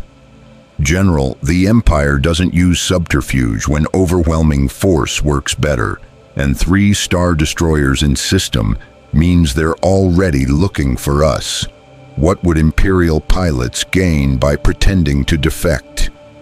Intelligence gathering, sabotage, assassination. Then we screen them carefully before allowing them near critical areas. Leia turned to the comm officer. Hail those craft. Tell them they have permission to land, but if they deviate from the designated flight path by 1 meter, we'll blow them out of the sky. Transmitting now, Your Highness. TIE Bomber 7, Duke at controls. They're giving us a landing vector, mainframe reported from the bomber's co-pilot position. Coordinates locked in. Looks like a clearing near a large stone structure. That's a temple, Ace observed from his trailing interceptor. Ancient architecture. These rebels are hiding in ruins. Smart, Duke admitted. Sensor interference from the jungle. Stone blocks energy scans. Classic guerrilla base location. He keyed the general comm. All Joe units, we're landing. Weapons down, hands visible. These people are scared, outgunned, and probably minutes from evacuation. We come in peace, we stay peaceful. Clear? A chorus of acknowledgements came back. Snake Eyes TIE interceptor landed first. Perfect touchdown, minimal thrust wash, absolutely silent shutdown. The other craft followed with varying degrees of grace. Duke's landing was technically successful if you define success as didn't explode. The moment the hatches opened, they were surrounded. Rebel soldiers in mismatched armor and salvaged equipment formed a perimeter, weapons trained on the Imperial craft. Behind them, turret emplacements tracked the new arrivals. And walking through the defensive line with absolute confidence came Princess Leia, flanked by 2 guards. Duke was the first out, hands raised, no weapons visible. "I'm Duke, First Sergeant, United States Army. My team and I request asylum and..." He paused, taking in their surroundings. "Is that a temple from a pre-space flight civilization?" "The Masasi," Leia replied, studying Duke with sharp intelligence. "Built thousands of years ago, now serving as our base of operations." "You said United States Army. I'm not familiar with that designation. What system are you from?" "It's complicated. Try me." Duke decided honesty was the only play. "We're from a planet called Earth, in another galaxy. We were accidentally transported here through experimental technology. The Empire captured us after a battle. We escaped, stole these craft, and came looking for anyone fighting the same enemy we are." Leia's expression didn't change, but her guards shifted nervously. "Another galaxy, through experimental technology, that's your story?" "I know how it sounds. It sounds impossible. But then I've learned to accept impossible things recently." Leia gestured and her guards lowered their weapons slightly. "General Dodonna will want to debrief you personally, but first..." She looked past Duke at the emerging Joes. "Exactly how many of you are there?" 13 personnel, all military trained, all willing to fight. "Against the Empire? Against anyone who imprisons us, shoots at us, or generally acts like fascist space Nazis?" Duke met her gaze steadily. "Princess, it is Princess, right? We're stranded here with no way home. We've already fought the Empire once and won. We'll do it again if that's what survival requires." "You fought the Empire and won?" A new voice spoke, General Dodonna, approaching with senior rebel staff. "Forgive my skepticism, but the Empire doesn't lose. Tell that to Darth Vader. My man Snake Eyes boarded his Star Destroyer solo, fought Vader hand-to-hand, and damaged their reactor before escaping." Duke pointed at Snake Eyes, who stood silently in his ninja outfit, having already changed out of his prison jumpsuit. "We're not normal soldiers, General. We're G.I. Joe, specialized counterterrorism and special operations. We've been fighting impossible odds for years." Dodonna studied Snake Eyes, the silent, masked figure who radiated danger despite standing perfectly still. He fought Vader and lived. Fought him to a draw, technically. Vader's probably still pissed about it. "And you destroyed a separatist fortress?" "The Terror Drome, mobile headquarters for a terrorist organization called Cobra that got transported here with us. We took it down with stolen Imperial bombers and 12 proton torpedoes." Dodonna and Leia exchanged glances. "You've had a busy week," Leia said dryly. "You have no idea, Princess." "Well, Sergeant Duke," Dodonna gestured toward the temple, "you and your people are welcome here provisionally. We'll conduct interviews, verify your story as much as possible, and then decide if you're truly allies or an elaborate Imperial deception. But first," he looked at the parked TIE fighters, We're confiscating those craft. Can't have imperial transponders broadcasting from our base. Understood. Though I'd suggest studying them instead of scrapping. Your mechanics might learn something useful. Oh, we will, a new voice said. A Twi'lek woman in grease-stained coveralls approached, her leku twitching with excitement. I'm Hera Syndulla, flight leader.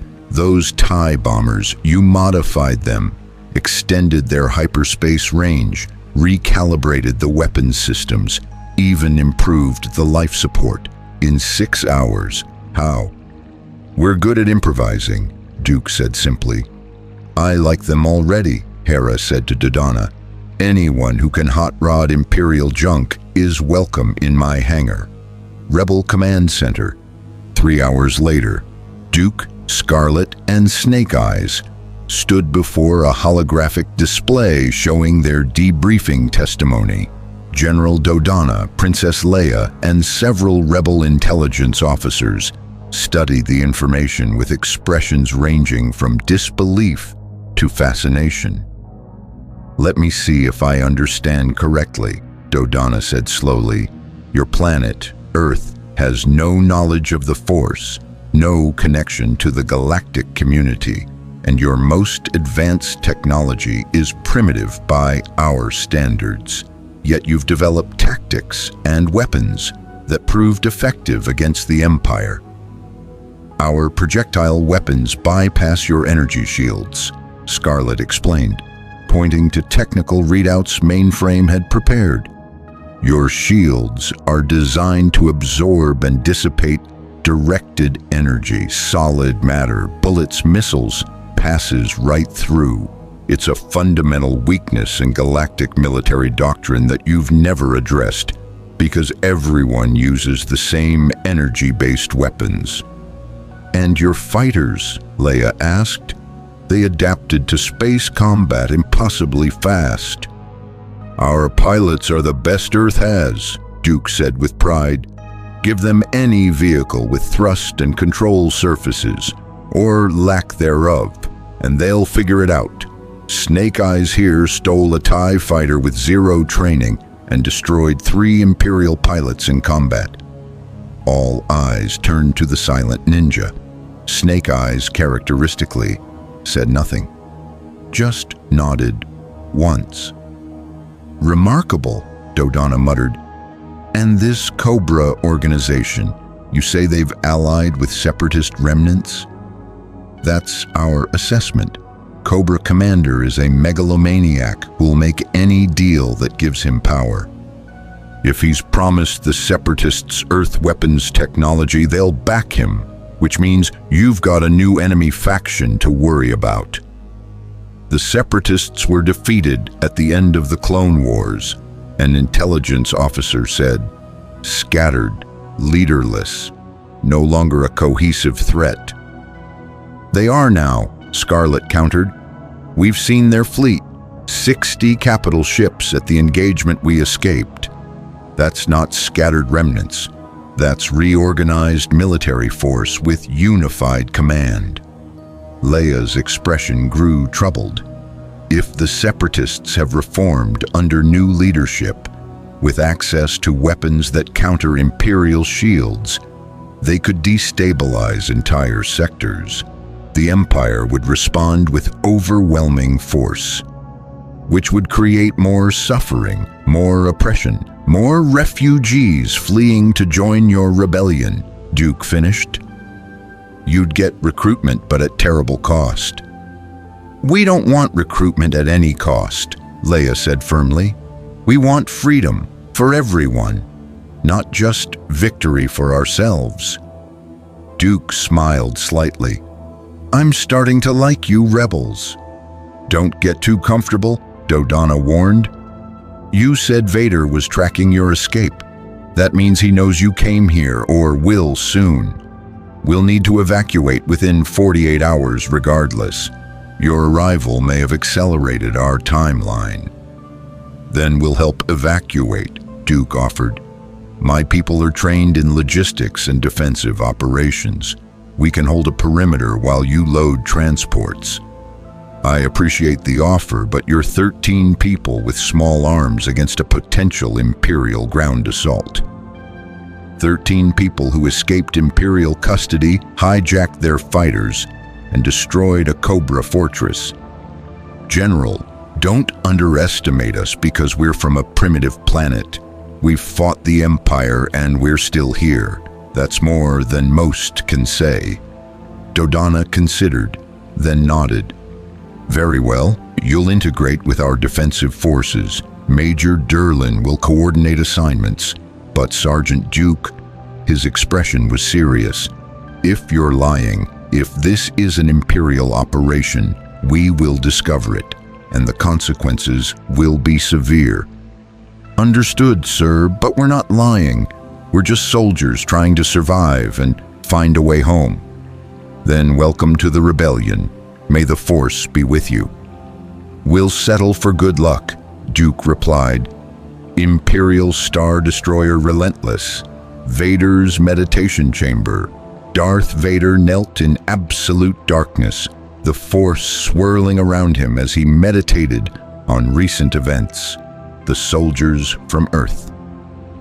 Their absence from the Force, not darkness, not light, simply void.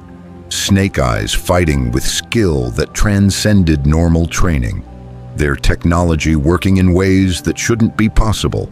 And now they'd fled to the rebels. Lord Vader, Captain Lennox's voice came through the comm, interrupting his meditation. We've triangulated the unknown craft's destination. They landed on Yavin 4.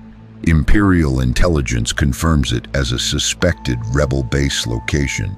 Excellent. Prepare the fleet for orbital bombardment. We will eliminate both threats simultaneously. My lord, 3 questions. First, if we destroy the base, we lose the opportunity to study these Earth soldiers. Second, the rebels will likely evacuate before we're in firing position. And third, Lennox hesitated. Grand Moff Tarkin has sent new orders. He wants the rebels captured or scattered, not destroyed. Something about testing a new superweapon. Vader's mechanical breathing filled the chamber. Inform Tarkin that I will handle the situation as I see fit. Deploy ground forces. I want those Earth soldiers captured alive. And track every rebel ship that escapes. I want their next base location. As you command, my lord. Vader rose from his meditation, his red lightsaber igniting. And Captain, prepare my shuttle. I will lead the ground assault personally. These soldiers have evaded me twice. There will not be a third time. Yavin 4:36. Hours later, the rebel base was organized chaos. Transports loaded supplies while starfighters prepped for escort duty. Infantry squads established defensive perimeters. And in the middle of it all, G.I. Joe worked with rebel troops to prepare for the inevitable Imperial assault. Roadblock had commandeered a heavy repeating blaster and set up in a defensible position overlooking the main approach. This is more like it, a proper weapon for a proper fight. Gung Ho was training rebel infantry in close-quarters combat. You rebels fight too cautious. The Empire thinks you're scared. Prove them wrong. Get aggressive. Scarlet worked with rebel intelligence, comparing notes on Imperial tactics and identifying weaknesses. She'd already improved their sensor network using Earth surveillance techniques. And Snake Eyes. Snake Eyes had vanished into the jungle. Duke wasn't worried. The ninja was doing what he did best, reconnaissance and preparation. When the Empire arrived, they'd find unpleasant surprises. Duke! Mainframe ran up. His commandeered datapad displaying tactical data. Long-range sensors just detected Imperial ships. 3 Star Destroyers dropping out of hyperspace at the system's edge. ETA 6 hours. 6 hours. Duke activated his comm. broadcasting to all Joes and Rebel Command. This is it, people. The Empire's here. General Dodonna, how's the evacuation? 70% complete. We need another 4 hours to load critical equipment and personnel. Then we buy you 4 hours. Duke checked his salvaged E-11 blaster, then his backup M1911 pistol that he'd somehow kept through everything. Earth steel and imperial plasma. All Joe's defensive positions. We're doing what we do best, holding the line against impossible odds. "Yo, Joe!" The cry came back from all his scattered teammates. In orbit, the 3 Star Destroyers deployed TIE squadrons, hundreds of fighters that would establish air superiority before ground forces landed. Rebel X-Wings and Y-Wings scrambled to meet them, outnumbered 5-1. And in the jungle, hidden among ancient ruins, Snake Eyes completed his preparations. Pressure-sensitive mines, tripwires connected to improvised explosives, camouflaged pits, and dozens of other nasty surprises adapted from Vietnam-era guerrilla warfare. The Empire was coming with overwhelming force. G.I. Joe was ready to teach them that force wasn't everything. "Attention, Rebel forces," Vader's voice boomed across all frequencies. "You are surrounded. Surrender immediately and you will be imprisoned. Resist and you will be annihilated. You have 1 hour to respond." Duke looked at Leia, who'd insisted on staying with the defensive forces rather than evacuating. She met his gaze with absolute determination. "We don't surrender," she said simply. "Works for me." Duke raised his blaster. "All units, weapons free. Let's show these Imperial bastards what happens when you mess with the rebellion." "And with real American heroes," Roadblock added, chambering around in his repeating blaster. The jungle fell silent, waiting. Then the first TIE fighter screamed overhead, and the Battle of Yavin began. Yavin 4, jungle perimeter, north, approach. The Imperial landing craft descended through the canopy like metallic vultures, repulsor engines, flattening vegetation as stormtrooper companies disembarked in textbook formation. ATST walkers stomped through the underbrush, their sensor packages sweeping for hostiles. They found them immediately. Roadblock opened fire first. His heavy repeating blaster, a DLT-19 he'd appropriated and modified with Earth ammunition feeding principles, roared like thunder. The sustained burst caught a stormtrooper squad in the open, dropping 6 troopers in 3 seconds. "Come get some!" Roadblock bellowed, his poetry instincts kicking in. "Roses are red, your armor is white. You picked the wrong jungle to start this fight." "Contact north," the Imperial commander transmitted. "Heavy weapons emplacement. Coordinates." Snake Eyes' mine detonated beneath an ATST. The walker's leg collapsed and the entire machine toppled sideways, crushing stormtroopers beneath it.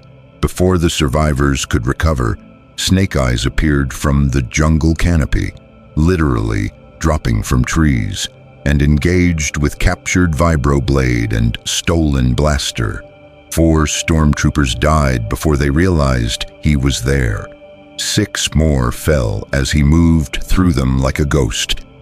Each strike precise and lethal. Then he vanished back into the foliage as casually as he'd appeared. "What the hell was that?" a trooper screamed. "Unknown combatant," another replied. "Single hostile, extreme danger level." Gung-Ho's squad hit them from the flank. The Marine led Rebel infantry in an aggressive charge that defied tactical doctrine, running toward enemy fire while shooting from the hip. Screaming battle cries that would make a Mandalorian proud. "Yay-haw!" Gung-Ho vaulted over a fallen log, firing his blaster on full auto. "Come on, you plastic-armored cowards!" The stormtroopers, trained for overwhelming firepower and numerical superiority, weren't prepared for opponents who attacked like berserkers. Their formation broke. Gung-Ho's mixed Joe rebel squad exploited the gap, turning the Imperial advance into a rout. "North approach is collapsing," the Imperial commander transmitted desperately. "Requesting air support, requesting—" An X-wing screamed overhead, its laser cannons tearing through the remaining landing craft. Wedge Antilles, Red 2, had broken from the space battle to provide ground support. "This is Red 2. North approach is clear for now, but I've got 6 ties on my tail." "Negative, Red 2. You've got 3, Ace's voice came back. He'd commandeered an X-wing with Wild Bill as his gunner, and they were proving that Earth pilots could handle Star Wars tech just fine. "Just splash 3 bogeys, you're welcome." "Who is this? Identify." "This is Ace, formerly of G.I. Joe, currently Rebel Alliance freelancer. Nice flying, by the way. Ever consider joining a proper Air Force?" "Are you seriously critiquing my flying while we're in combat?" "Good flying is good flying. Doesn't matter if it's F-14s or X-wings." Rebel Command Center, General Dodonna watched tactical displays with growing amazement. The Imperial ground assault, which should have overwhelmed their defenses in minutes, had stalled completely. 3 different approach vectors, 3 different Imperial defeats. "How are they doing this?" an officer wondered aloud. "Unconventional warfare," Scarlet replied from her position at the intelligence station.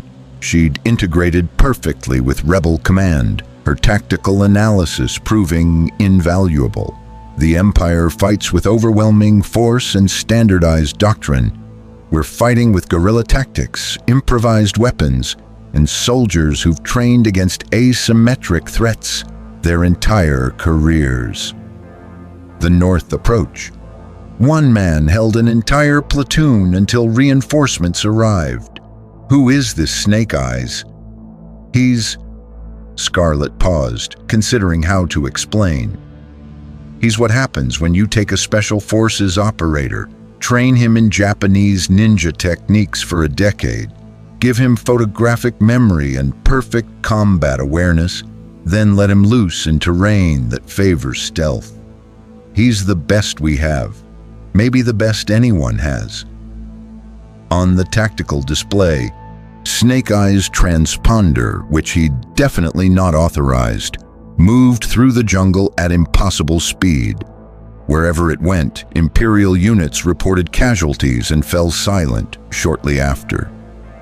"Princess Leia, evacuation status?" Dodonna asked. 92% complete, 2 more transports, and we're clear." Leia studied the displays with professional calm despite the chaos outside. "General, we need to pull our ground forces back. They've bought us time, but when Vader commits personally—" "He already has," an officer interrupted. "Imperial shuttle just touched down, southeast approach. Sensor signature matches." "Oh no, it's him. It's Darth Vader." The command center went silent. Southeast approach. Vader's boots crushed jungle undergrowth as he strode through the forest, his red lightsaber igniting with that familiar snap hiss. Behind him, Death Troopers, the Empire's elite special forces, moved in perfect formation, their advanced armor and weapons far superior to standard stormtroopers. "Lord Vader," the Death Trooper commander said, "sensors indicate heavy resistance ahead. Unknown combatants using guerrilla tactics recommend—" "I require no recommendations," Vader interrupted. "I sense them, the voids in the Force. The Earth soldiers are here, defending this position. Advance." They moved through the jungle until they reached a clearing. On the far side, Duke stood with Lady J, Flint, and a squad of rebel troops. Their weapons were raised, but they hadn't fired yet. "That's far enough," Duke called out. "You're trespassing on Rebel Alliance territory. Turn back now." Vader regarded the small force with something approaching curiosity. "You are the commander, Duke. I remember you from the interrogation. You refused to break, refused to provide intelligence, and escaped custody with remarkable efficiency. Impressive, but futile." "We're good at futile." Duke's finger hovered over his trigger. "Last chance, Vader. Walk away." "Or what? You will fight me?" Vader's respirator hissed with what might have been amusement. "You are soldiers, well-trained, courageous, skilled, but you face a dark lord of the Sith. Your weapons cannot harm me. Your tactics cannot defeat me. Surrender and I will ensure you are treated fairly." "See, that's where you're wrong," Duke replied. "You're thinking we're normal soldiers. We're not. We're G.I. Joe, and we specialize in the impossible." He fired, not at Vader, at the trees above him.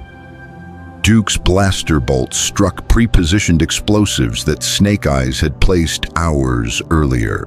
The massive jungle trees, already cut partially through, toppled directly onto Vader's position. Tons of ancient hardwood crashed down. Vader raised his hand, using the force to stop the falling timber, but the sheer mass required his complete concentration for 3 critical seconds, which was when Flint fired the law rocket. The M72 light anti-tank weapon, an earth weapon salvaged from the Flag and modified to work with imperial power cells, streaked across the clearing. Vader sensed it at the last moment and threw up a force barrier, but the rocket's kinetic warhead didn't care about mystical energy fields. It exploded on impact with concussive force that sent Vader flying backward into the jungle. "Run!" Duke commanded, and his entire squad scattered into prepared escape routes. The Death Troopers opened fire, but the Joes and Rebels were already gone, vanishing into the jungle using extraction paths that Snake Eyes had mapped during his reconnaissance. Within seconds, the clearing was empty, except for smoking craters and fallen trees. Vader emerged from the jungle, his armor scorched but intact. His rage was palpable. The Force itself seemed to darken around him. "Find them," he commanded, his voice deadly quiet. "All of them. Bring me the one called Duke and the silent one, Snake Eyes.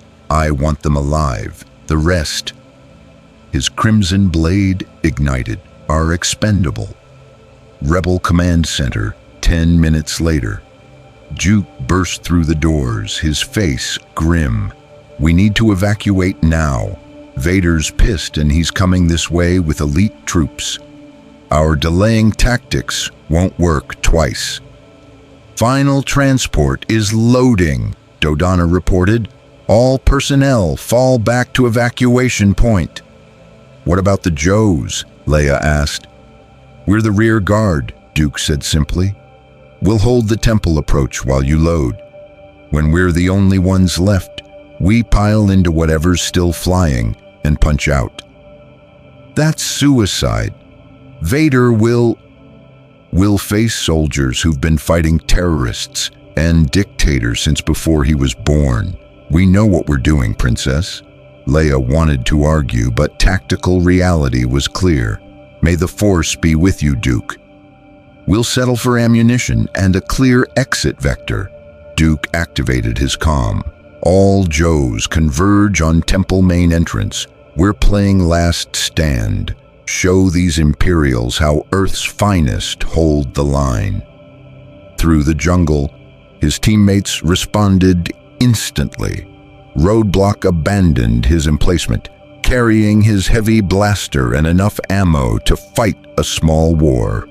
Gung Ho rallied his squad and began falling back towards the temple. Scarlet grabbed Mainframe and Shipwreck, coordinating their retreat. And Snake Eyes, Snake Eyes was everywhere. Reports came in of Imperial units finding booby traps, losing entire squads to ambushes, their advance slowing to a crawl as they tried to fight an enemy they couldn't see. "Yo, Joe!" Roadblock's voice echoed as he took position at the temple's main entrance. "Time to show these space fascists what we're made of." The Imperials came in force. ATST walkers emerged from the jungle, their weapons blazing. Stormtrooper companies advanced behind them, their white armor contrasting sharply against the green foliage. And in the center, moving with terrible purpose, came Darth Vader. "All weapons open fire," Duke commanded. The temple's entrance became a kill zone. Roadblock's heavy blaster tore through stormtrooper ranks with devastating efficiency. Gung-Ho led a squad in a flanking maneuver that caught an ATST from the side, placing charges on its leg joints and toppling it. Scarlet's precision marksmanship picked off Imperial officers, disrupting command and control. But there were too many. For every trooper that fell, 2 more took his place. The ATSTs advanced despite losses, and Vader simply walked through the defensive fire, his lightsaber deflecting blaster bolts with contemptuous ease. "We can't hold," Flint reported, falling back to a secondary position. "They're going to overrun us. Then we make them pay for every meter." Duke fired his blaster until it overheated, dropped it, and pulled his M1911. The pistol barked, old-fashioned gunpowder in a galaxy of plasma, and 3 stormtroopers fell to headshots that their armor couldn't stop. All Joes fighting withdrawal fall back through prepared positions. They retreated up the temple steps, each landing a new defensive position. Roadblock's heavy blaster carved a path of destruction. Gung-Ho's squad threw everything they had: thermal detonators, concussion grenades, even rocks when ammunition ran low. But the Imperials kept coming. Vader reached the temple base. He looked up at the defenders, his lightsaber glowing like a red promise of death. "Enough," the Dark Lord said. He raised his hand, and Duke suddenly found himself choking, lifted off his feet by an invisible grip around his throat. "Duke!" Scarlet aimed at Vader, fired. Vader's other hand gestured, and Scarlet flew backward, slamming into a temple wall hard enough to crack stone. "Your resistance ends," Vader intoned. "You are brave, skilled, but ultimately insufficient." Then a shuriken struck Vader in the back of his helmet. The throwing star didn't penetrate the armor, but it got Vader's attention. He dropped Duke and turned to face the new threat. Snake Eyes stood at the top of the temple steps. Surrounded by unconscious stormtroopers, he dispatched silently during the battle. His katana was drawn. His stance was perfect. And despite facing a Sith Lord, he showed no fear. "You," Vader said, "the infiltrator. We meet again." Snake Eyes said nothing. He never did. "I should kill you," Vader continued, advancing up the steps. "But you fascinate me, a warrior without the Force. Yet you move as if you possess precognition. You fight as if you can see attacks before they happen. How?" Snake Eyes' response was to attack. He moved faster than human reflexes should allow, his blade striking toward Vader's neck with killing intent. The Sith Lord blocked with his lightsaber, and the 2 weapons met in a shower of sparks. "Your blade should have failed," Vader observed, pressing forward. "Yet it endures. Primitive earth metal, yet it resists a lightsaber. Impossible. Yet here we are." They fought on the temple steps, katana against lightsaber, ninja technique against Sith power. Snake Eyes used every trick he'd learned in decades of combat. feints, redirections, using terrain to his advantage. But Vader was stronger, more powerful. Enhanced by the dark side, a force push sent Snake Eyes flying. He rolled, came up ready, but Vader was already on him. The red blade descended toward his chest and stopped, held back by Flint's electrified javelin. The Special Forces officer had thrown his signature weapon, and its electric charge disrupted Vader's concentration for a critical second. Snake Eyes rolled away. Flint charged, providing cover. Lady J joined from another angle, her throwing knives forcing Vader to defend. Impressive teamwork, Vader acknowledged, but pointless. He unleashed a force wave that sent both Flint and Lady J tumbling down the steps. Then he turned back toward Snake Eyes and found the ninja gone, vanished, disappeared as completely as if he'd never existed. Vader's rage filled the Force like poison. Find him! But Snake Eyes was doing what he did best: ghost tactics. Stealth so perfect that even Vader's Force senses couldn't track him through the temple's maze of corridors. "Lord Vader," a trooper called.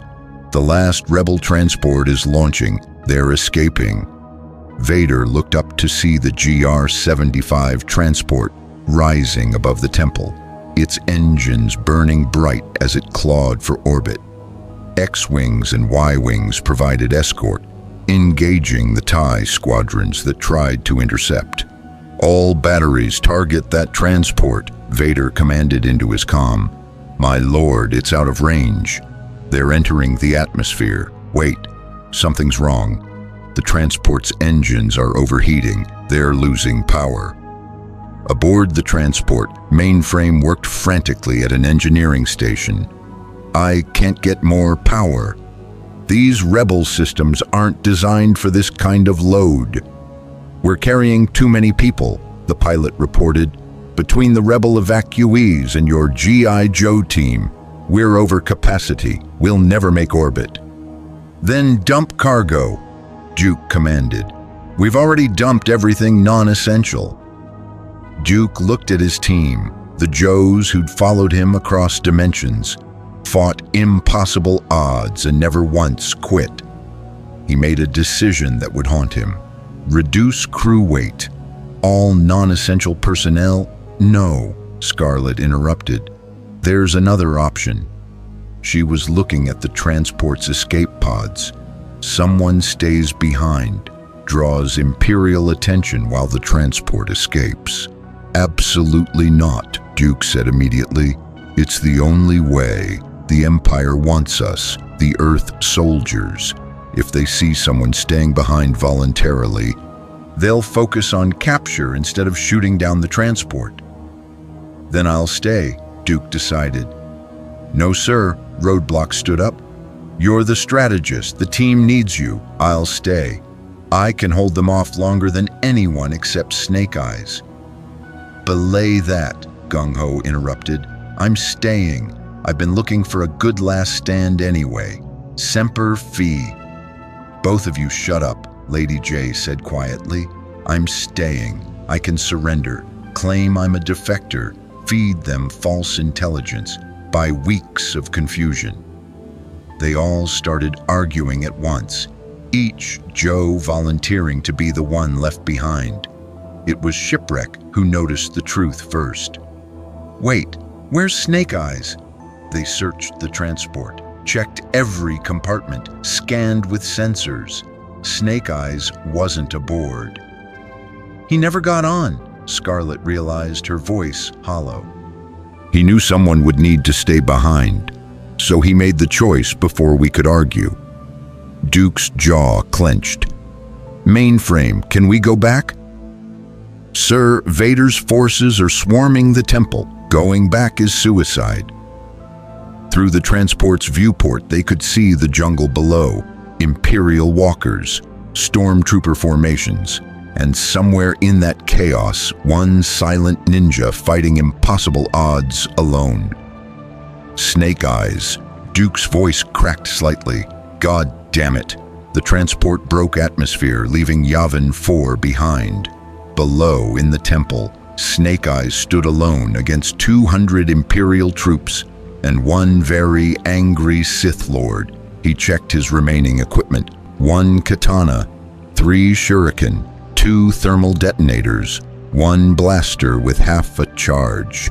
Against a Dark Lord of the Sith and an army, Snake Eyes had faced worse odds. Actually, no, he hadn't. But he'd face these anyway, because that's what real American heroes did. Masasi Temple, interior. Snake Eyes moved through the ancient corridors like water through cracks, silent, invisible, lethal. Behind him, stormtroopers swept rooms with military precision, their helmet comms crackling with frustrated reports. Sector 7 clear, no contact. Sector 9 clear, no hostile signatures. He's got to be here somewhere. Lord Vader wants him alive. Snake Eyes was 3 meters above them, pressed against the ceiling in a shadowed alcove that hadn't been visible to anyone who wasn't looking for it. He watched the patrol pass beneath him, counted their numbers, analyzed their formation. 6 troopers. Standard search pattern. Officer in the rear. Predictable. He dropped. The first trooper died instantly. Neck snapped before he could process that something had fallen on him. The second turned just in time to see a katana blade before it pierced the vulnerable seal between helmet and chest armor. The third managed to raise his blaster, but Snake Eyes had already pivoted, using the third trooper's body as a shield while firing the captured E-11 with his free hand. 3 shots, 3 dead troopers.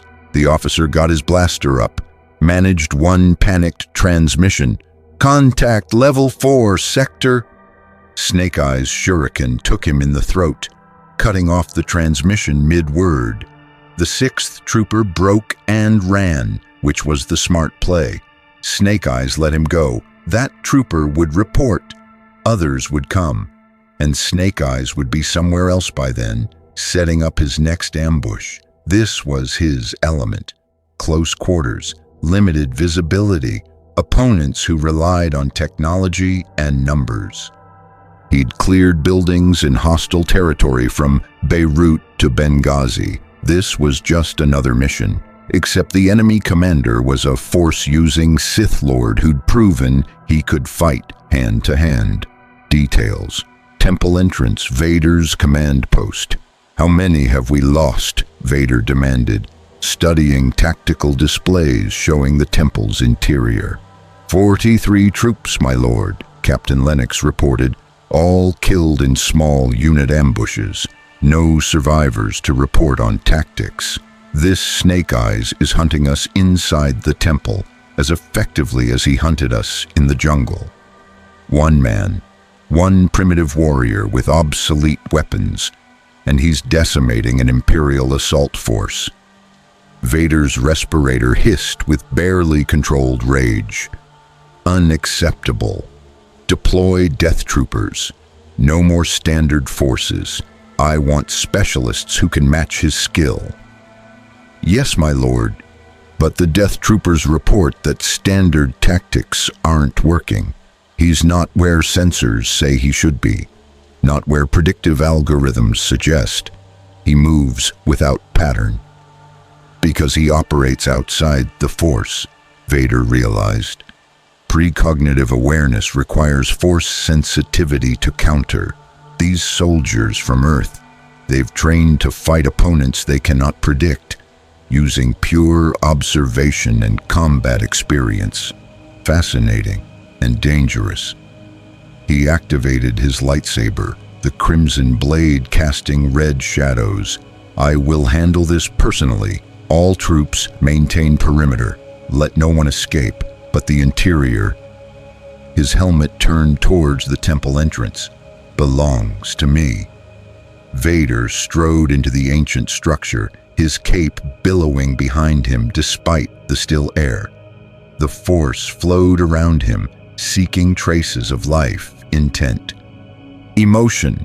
But Snake Eyes remained a void, undetectable, unpredictable, more dangerous for his absence.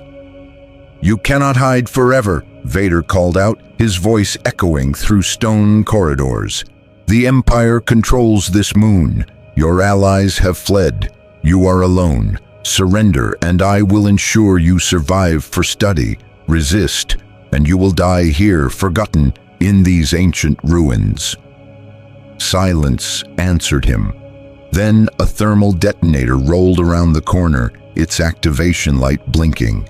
Vader used the Force to throw it back the way it came, the explosion echoing through the temple. But it had been a diversion. While Vader focused on the grenade, Snake Eyes attacked from behind with his katana. The blade should have pierced Vader's back, should have killed him, but the Dark Lord's Force senses screamed warning at the last instant. He spun, his lightsaber meeting the katana in a shower of sparks. They stood frozen for a microsecond, masked warrior versus masked warrior, blade against blade, silence against mechanical breathing. Then Snake Eyes was moving, his sword dancing through attack patterns that blended Japanese kenjutsu with practical battlefield experience. Each strike was perfect, each angle calculated, each movement efficient. Vader defended with Gemso's power strikes, each blow intended to overwhelm through sheer force. But Snake Eyes didn't meet strength with strength. He redirected, deflected, used Vader's power against him. "Exceptional," Vader acknowledged, pressing his advantage through the Force. "You fight like no one I have encountered. Jedi are elegant but predictable. Sith are powerful but emotional. You are neither, pure, disciplined, lethal." Snake Eyes didn't respond, didn't need to. His blade said everything. They fought through the temple corridors, lightsaber against katana, Force against training, supernatural power against superhuman skill. The ancient stones bore witness to a duel that transcended their respective galaxies' understanding of combat. Then Snake Eyes made his move. He threw a smoke grenade, primitive Earth technology that the Force couldn't detect because it was simply chemical combustion. The corridor filled with thick gray clouds, and Vader's Force sight was disrupted by the complete lack of living presence to track. By the time the smoke cleared, Snake Eyes was gone. Again, Vader's fury manifested physically. Nearby stones cracked under the pressure of his rage. Impressive, but ultimately futile. You cannot escape this moon. And I have unlimited soldiers. You have finite ammunition, finite energy, finite time. From somewhere in the darkness, a single shuriken flew out, striking Vader's lightsaber hilt with perfect accuracy. The throwing star didn't damage the weapon, but it sent a clear message. I'm still here. I'm still fighting, and you can't catch me. Rebel transport escaping Yavin system. Duke stood at the viewport watching Yavin 4 shrink behind them. Around him, the refugee transport was packed beyond capacity. Rebels and Joes alike crammed into every available space. "Jumping to hyperspace in 30 seconds, the pilot announced. "All ships, prepare for coordinates lock." "We can't just leave him," Scarlet said quietly, appearing beside Duke. Her eyes were red, not from crying because Scarlet didn't cry, but from the effort of not crying. "Snake Eyes is down there alone against an entire Imperial army." "I know," Duke said, his voice hollow, "but if we go back, we die, and Snake Eyes' sacrifice becomes meaningless. He stayed behind so we could escape. We honor that by surviving, by continuing the fight." It's not right. Nothing about this situation is right. We're stranded in another galaxy fighting someone else's war, and we just lost our best operator to save people we met 3 days ago. Duke's hands clenched into fists. But Snake Eyes made his choice. He always does. And he'd expect us to complete the mission. "What mission?" Roadblock asked, joining them. The big man's voice was thick with emotion. "We don't have a mission anymore. We don't even have a way home." "Then we make a new mission," Duke decided. "We survive. We integrate with the rebellion. We learn everything we can about this galaxy, technology, tactics, resources, and when we're strong enough, we come back. We rescue Snake Eyes if he's alive. We honor his memory if he's not. And we make the Empire regret ever crossing G.I. Joe." "That could take years," Gung Ho pointed out. "Then it takes years. We've got nothing but time." Duke activated the all-hands comm. "All G.I. Joe personnel, listen up. I know what you're thinking. We left a man behind. We abandoned a brother. But Snake Eyes gave us a gift, the chance to fight another day. We don't waste that. We train, we prepare. We become indispensable to this rebellion. And we never forget that a real American hero is still fighting down there. This war isn't over. It's just beginning." "Yo, Joe," came the quiet responses. The transport jumped to hyperspace, the stars stretching into lines of light. Behind them, Yavin 4 disappeared from view, but none of them forgot what they'd left behind. Masasi Temple, 4 hours later, Snake Eyes was down to his last thermal detonator. His katana was chipped from repeated impacts with the lightsaber. His body bore a dozen minor wounds from near misses and glancing hits, and he was exhausted in ways that even his supernatural endurance couldn't completely overcome. But he was still fighting. Another Death Trooper patrol entered the corridor. Snake Eyes, hidden in ceiling shadows, waited until they were perfectly positioned. Then he dropped his last thermal detonator into their midst, used the moment of panic to rappel down a service shaft, and was gone before the explosion finished echoing. Vader sensed the deaths through the Force and modified his pursuit. This warrior was injured, tired, running out of options, but still incredibly dangerous. The smart play was to wait him out.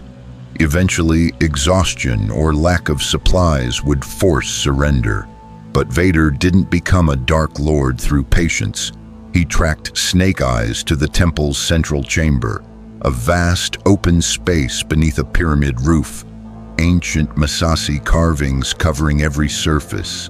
Snake Eyes stood in the center, his katana in one hand, a captured blaster in the other. No cover, no escape routes, just open ground. It was suicide positioning, which meant it was a trap. "Your tactics suggest you expect me," Vader observed from the chamber entrance. "You've studied me, learned my patterns, calculated that I would follow you here." Snake Eyes' stance shifted fractionally. "Ready." This chamber's acoustics amplify sound. The stone formations provide concealment for planted explosives, and the ceiling. Vader looked up at the ornate pyramid structure above them. "Is structurally compromised from your earlier engagements. You intend to bring it down on us both." Snake Eyes didn't confirm or deny. His silence was answer enough. Clever, but insufficient. Vader ignited his lightsaber. "If I die here, the Empire continues. 3 Star Destroyers orbit this moon. 10,000 troops await orders. My death would be inconvenient, but not catastrophic. Your death, however," he advanced into the chamber, "ends the last resistance on this world. So the question becomes, are you willing to die to kill me? Or is this last defiance simply pride?" Snake Eyes raised his katana in answer. They charged simultaneously. The fight was vicious. Snake Eyes had nothing left to lose. which made him exponentially more dangerous.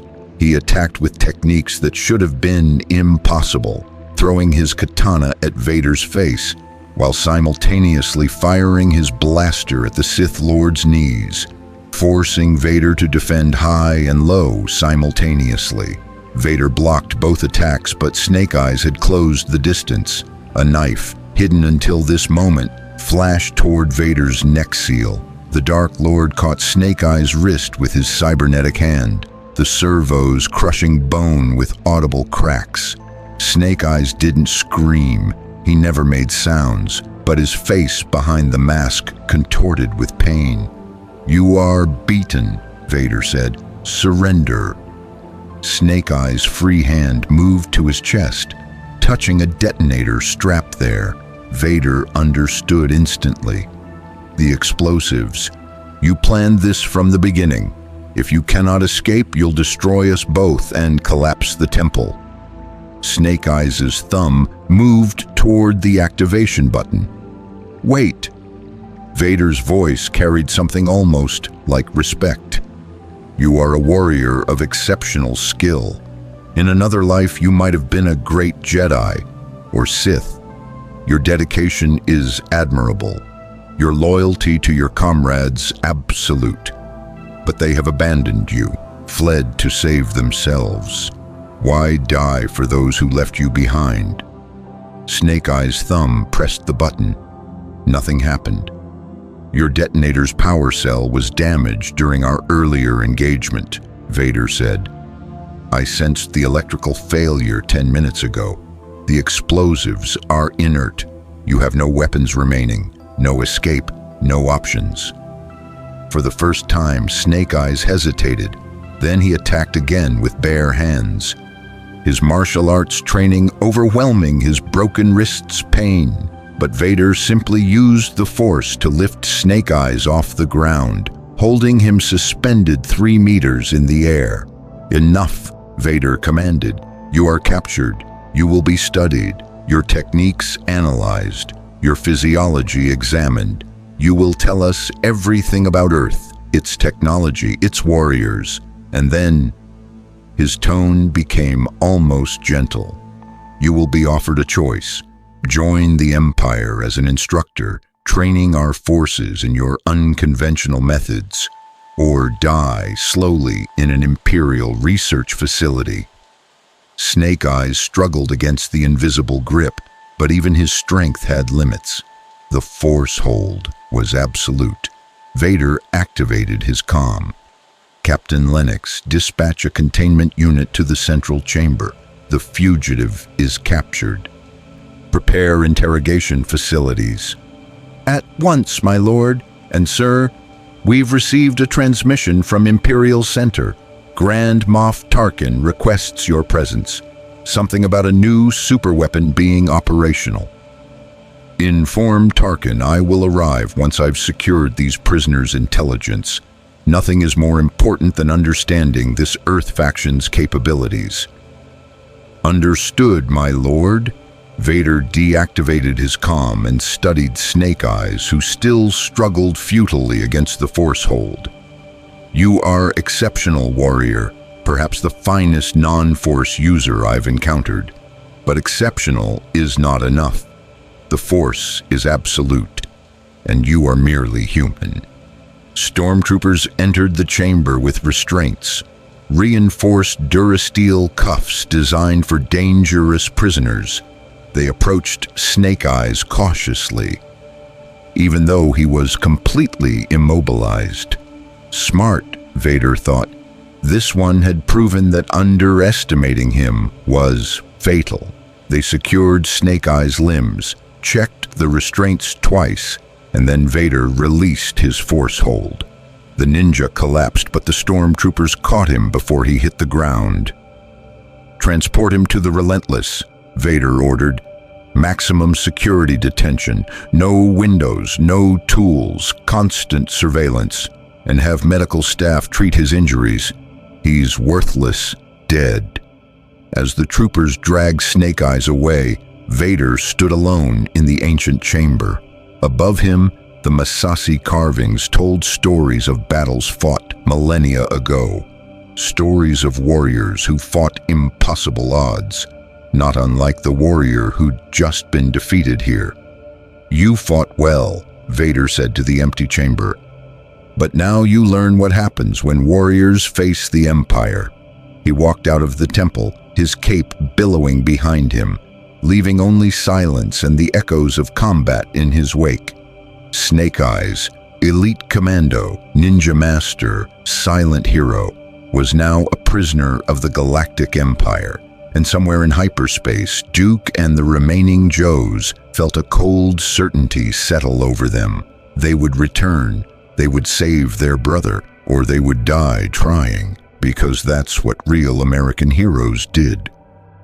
Rebel convoy, deep space 72 hours after Yavin. The transport vessel limped through hyperspace, its engines barely functional, life support systems strained to breaking point. Duke stood in the cargo bay, now serving as combined barracks, planning center, and grief counseling space, surrounded by the remaining Joes and exhausted rebels. "Status report," he commanded, trying to maintain discipline despite circumstances that would break most units. Mainframe looked up from his cobbled-together computer terminal. "We've linked up with 3 other rebel cells that escaped Yavin. Total strength, 217 personnel, 5 operational starfighters, and this transport that's held together by duct tape and prayer. Destination? Rebel Command is consolidating at a hidden base. Coordinates are classified until we're vetted. Princess Leia is negotiating with Rebel leadership about integrating us into their command structure." "What about Snake Eyes?" Scarlet asked, her voice tight with controlled emotion. Mainframe's expression darkened. "Imperial communications intercepts confirm he was captured alive. Vader has him aboard the Relentless in maximum security detention. Intel suggests they're planning extensive interrogation and study." Study. Roadblock's massive hands clenched into fists. "They're talking about dissecting him like he's some kind of specimen." "They won't kill him," Duke said with certainty he didn't entirely feel. "Snake Eyes is too valuable. His combat skills, his physiology, his knowledge of Earth. The Empire will want all of that intact, which means we have time." "Time for what?" Gung-Ho demanded. "We've got no base, no equipment, and we're stranded in someone else's war. How do we rescue him?" "We don't, not yet." Duke pulled up a holographic display showing the rebel fleet's scattered positions. "Right now, we're refugees. We need to become assets. Make ourselves indispensable to the rebellion. Build up resources, gather intelligence, prove we're worth supporting. And then," his eyes hardened, "we plan a prison break that'll make the Empire wish they'd never heard of G.I. Joe." "That could take months," Lady J pointed out. "Then it takes months. Snake Eyes survived Hell Week at Bud S, 3 tours in classified operations, and training from the hard master that would kill normal humans. He can survive Imperial interrogation. We need to be smart, not emotional." "Easy for you to say," Scarlet shot back. "You're not—" She stopped, took a breath. "Sorry, sir. That was out of line." "No, it wasn't. You're right. This is tearing me apart too. But if we go off half-cocked, we all die and Snake Eyes stays captured." Duke looked at each of his team members in turn. "We play the long game. We become the rebellion's secret weapon. And when the time is right, we hit the Empire so hard, they'll think Earth itself invaded this galaxy." A chime interrupted. Princess Leia entering the cargo bay with General Dodonna. Both looked exhausted but determined. "Sergeant Duke," Leia said formally, "we've received authorization from Rebel Command. Your team is being officially integrated into the Alliance military structure. You'll report to me directly for special operations assignments."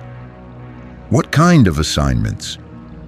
"The kind nobody else can do," Dodonna replied. "Your tactics at Yavin were unconventional, aggressive, and terrifyingly effective. The Empire has never faced guerrilla warfare executed by soldiers trained in Earth military doctrine.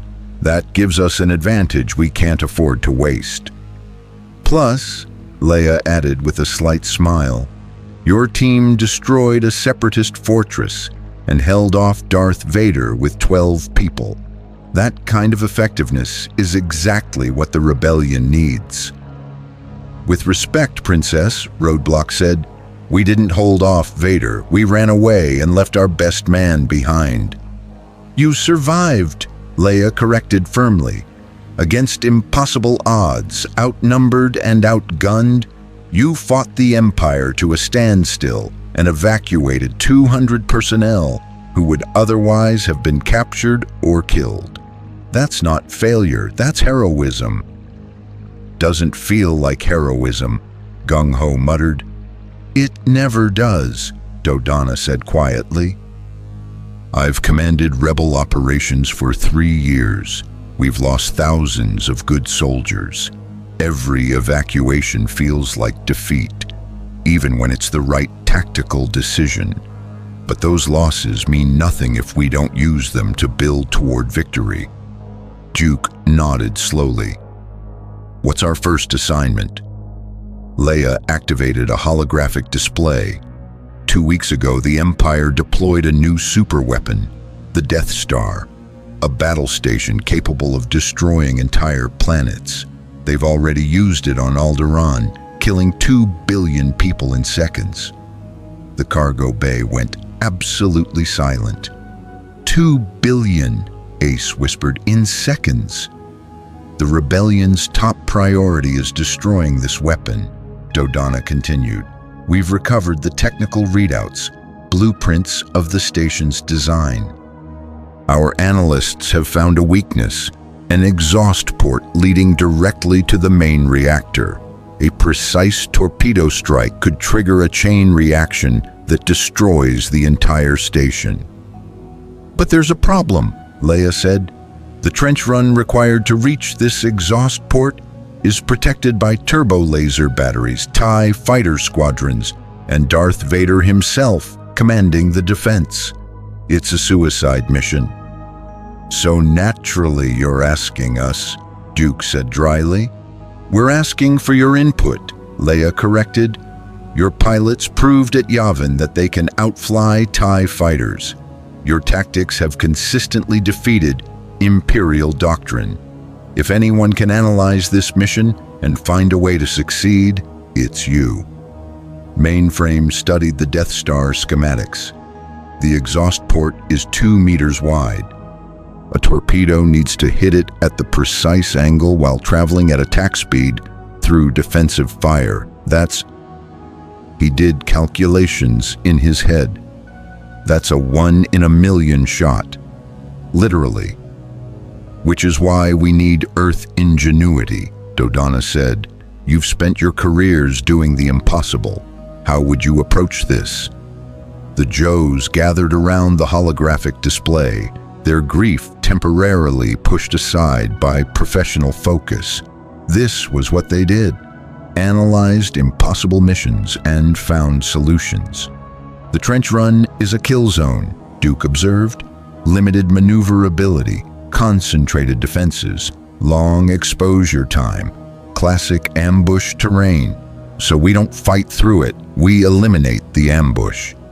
"Explain," Leia said.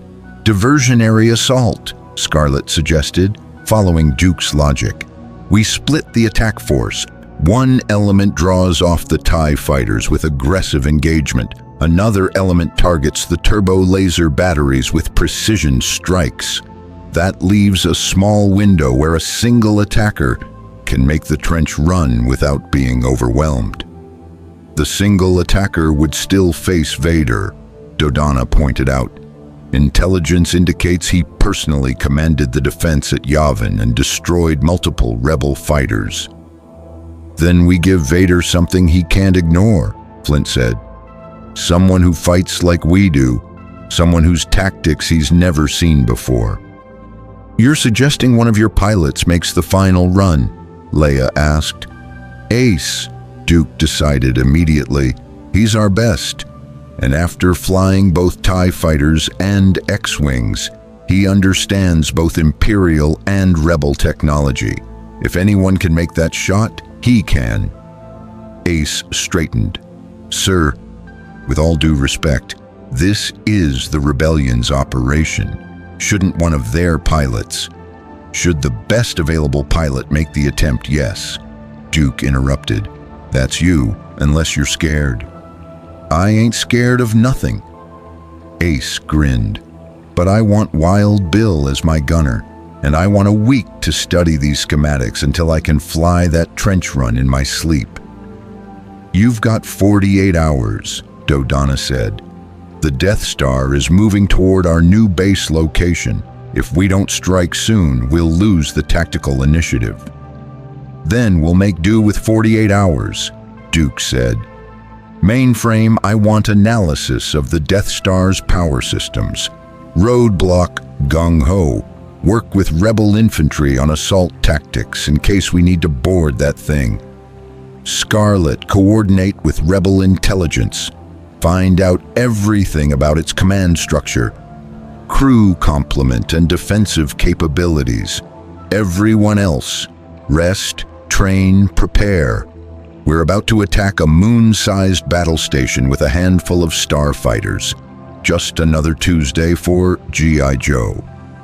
Yo, Joe, came the responses, stronger now. Purpose replacing grief. Determination replacing despair. As the briefing broke up and Joes scattered to their assignments, Leia pulled Duke aside. You've given them hope, she observed, and a mission to focus on besides your captured teammate. That's leadership, Duke replied. You give people purpose when everything else fails. But Princess, his expression hardened. Understand that this cooperation is temporary. Once we help you destroy the Death Star, we're going after Snake Eyes, with or without Rebel support. I wouldn't expect anything less, Leia said. Loyalty to your team is admirable, but Duke, if Snake Eyes is aboard the Death Star when we attack, then we figure out a way to rescue him during the assault. Or we don't, and we live with that failure. But we try. We always try. The odds of him being aboard are minimal. Vader likely has him on his Star Destroyer or at an Imperial research facility. Check anyway, Duke insisted. Have your intel people verify, because if there's even a chance Snake Eyes is on that station, our mission parameters change completely. Leia studied him for a long moment. I'll check, but Duke, you need to prepare yourself for the possibility that rescuing him might not be possible, that the greater good might require. Don't! Duke's voice went cold. Don't talk to me about greater good. We're soldiers. We don't leave people behind, ever. If Snake Eyes is on that Death Star, we extract him. End of discussion. Even if it compromises the mission. Princess, with respect, you don't understand how we operate.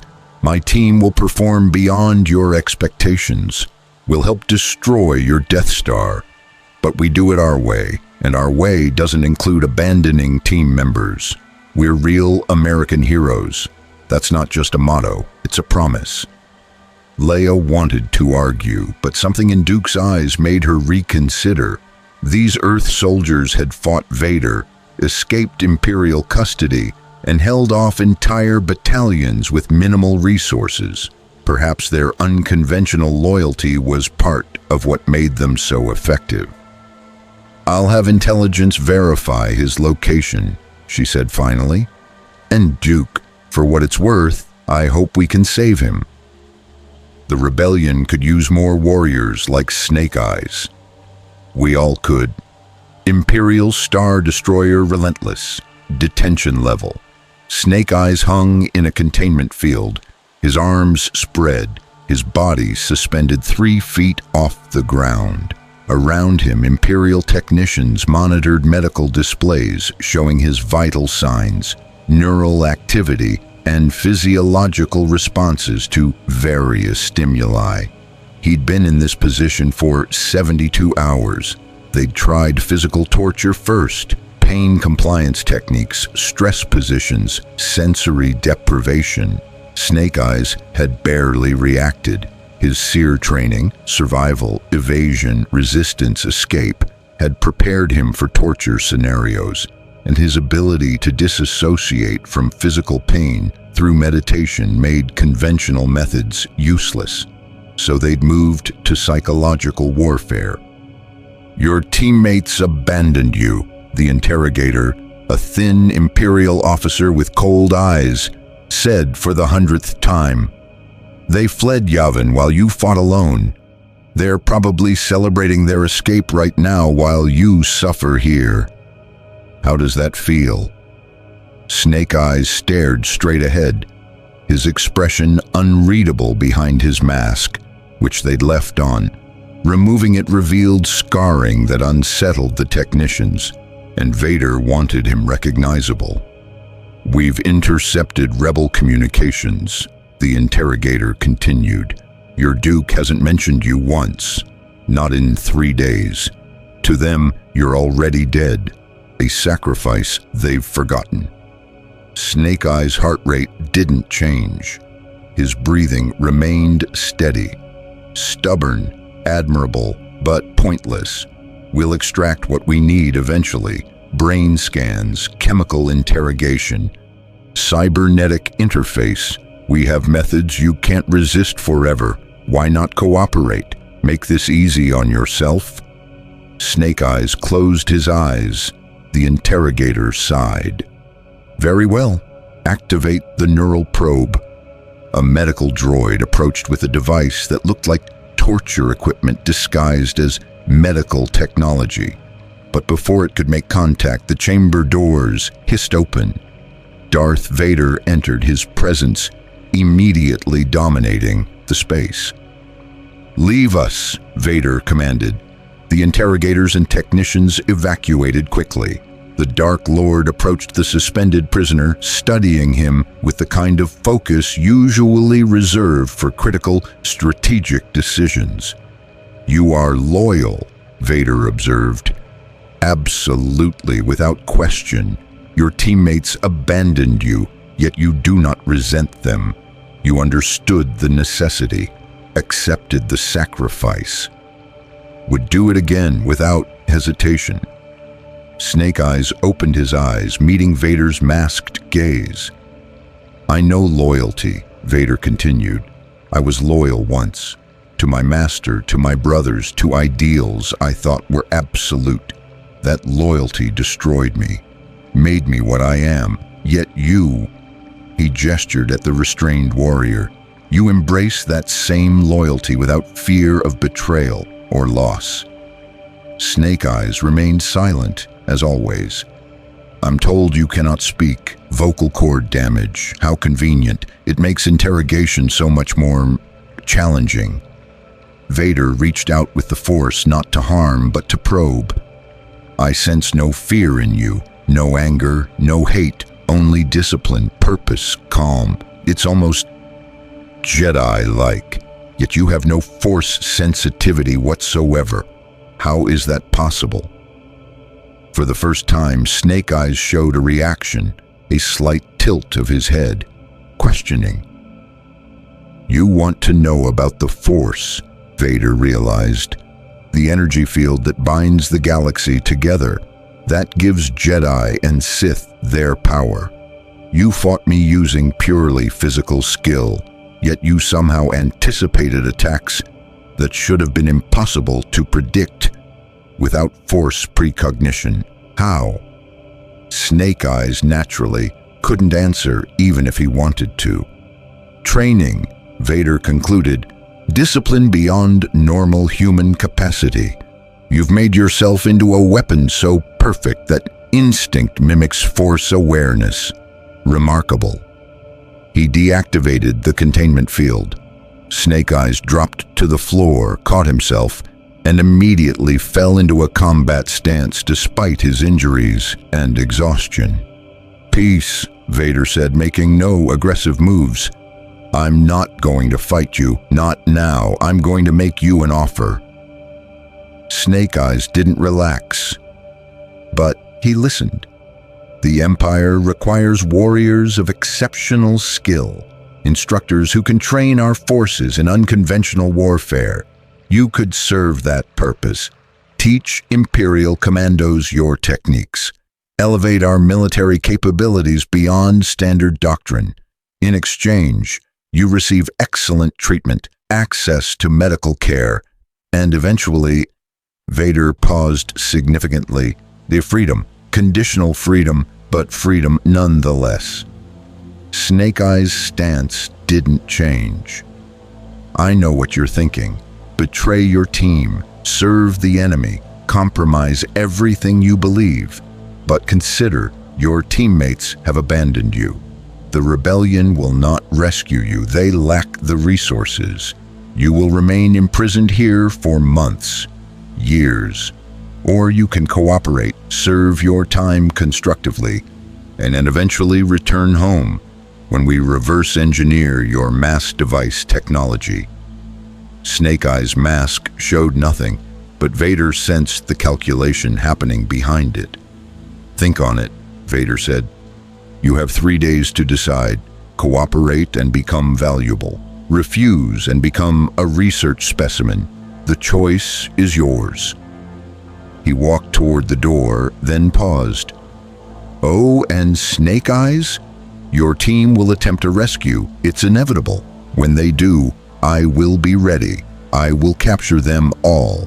And then you'll watch as each one is given the same choice you face now. Some will break, some will resist, and you'll live with the knowledge that your silence condemned them. Consider that when you make your decision." Vader left, the doors sealing behind him. Snake Eyes stood alone in the cell, injured, exhausted, imprisoned. But his eyes behind the mask showed no surrender, only patient calculation, because escape wasn't about when, it was about how, and Snake Eyes was very, very good at finding the how. Rebel base, Yavin system, hidden moon. 48 hours later, the briefing room was packed beyond capacity. Rebel pilots in orange flight suits, ground troops in mismatched armor, and the G.I. Joe team all studied the holographic Death Star rotating above the central projector. The tension was palpable. Everyone knew what was at stake. The battle station is heavily shielded and carries a firepower greater than half the Imperial Starfleet, General Dodano explained, highlighting key systems. Its defenses are designed against a large-scale assault. A small one-man fighter should be able to penetrate the outer defense. "Small?" Wild Bill muttered to Ace. "That thing's the size of a moon. Ain't nothing small about approaching it." "Gold Leader will take a squadron through this trench," Dodana continued, tracing the attack vector. "The target area is only 2 meters wide. It's a small thermal exhaust port right below the main port. The shaft leads directly to the reactor system. A precise hit will start a chain reaction which should destroy the station." "Should?" Roadblock whispered to Gung Ho. "I hate when mission briefs use the word should." "Only a precise hit will set up a chain reaction," Dodana emphasized. "The shaft is ray-shielded, so you'll have to use proton torpedoes." An older rebel pilot, Red Leader, spoke up skeptically. "That's impossible, even for a computer." "It's not impossible," Luke Skywalker said from the back. The young pilot radiated confidence. "I used to bullseye womp rats in my T-16 back home. They're not much bigger than 2 meters. "Kids got confidence," Ace observed to Duke. probably too much. That cockiness gets you killed. Or it makes you a legend, Duke replied. Either way, we're about to find out. Leia approached the G.I. Joe team quietly. Intelligence confirmed Snake Eye's location. He's not on the Death Star. Vader has him aboard the Relentless, which is stationed at Coruscant. Duke felt relief and frustration simultaneously. So we can't extract him during this operation. No, but Duke... Leia's expression was serious. If we destroy the Death Star, the Empire will be vulnerable, disorganized. That's when we strike for your teammate. A surgical extraction while they're recovering from this defeat. I promise you, we'll help recover him, but first, we need to survive this battle. Understood, Princess? Duke turned to his team. All Joes, listen up. We're supporting this operation with everything we've got. Ace, you're flying with Red Squadron in an X-Wing. Shipwreck, you're his gunner. Wild Bill, your backup pilot with Gold Squadron. The rest of us. He looked at Roadblock, Gung-Ho, Scarlet, and the others. We're ground support here. If Imperial forces counterattack while the fleet's away, we hold this base. Clear. Crystal, Scarlet replied.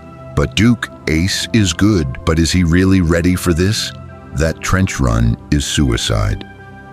Maybe, Duke acknowledged. But if anyone from Earth can make that shot, it's him. He's got combat experience, natural talent, and Earth's impossible is just a challenge attitude. That's what this mission needs. Ace joined them, his flight helmet under one arm. Sir, I've studied the approach vectors, flown the trench run in simulation 57 times. Best result was 4 kilometers from target before simulated TIE fighters destroyed me. I don't know if I can make this shot. Then don't make it, Duke said simply. Support the rebels who can. Your job isn't to be the hero, it's to increase everyone's survival odds. You're the best defensive pilot we have. Keep TIE fighters off the attackers' backs. That's how you win this. Copy that, sir. Defensive screen, maximum aggression. And Ace?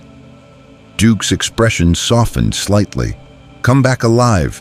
We've already lost Snake Eyes. I'm not losing anyone else. Roger that. Yo, Joe. Yo, Joe.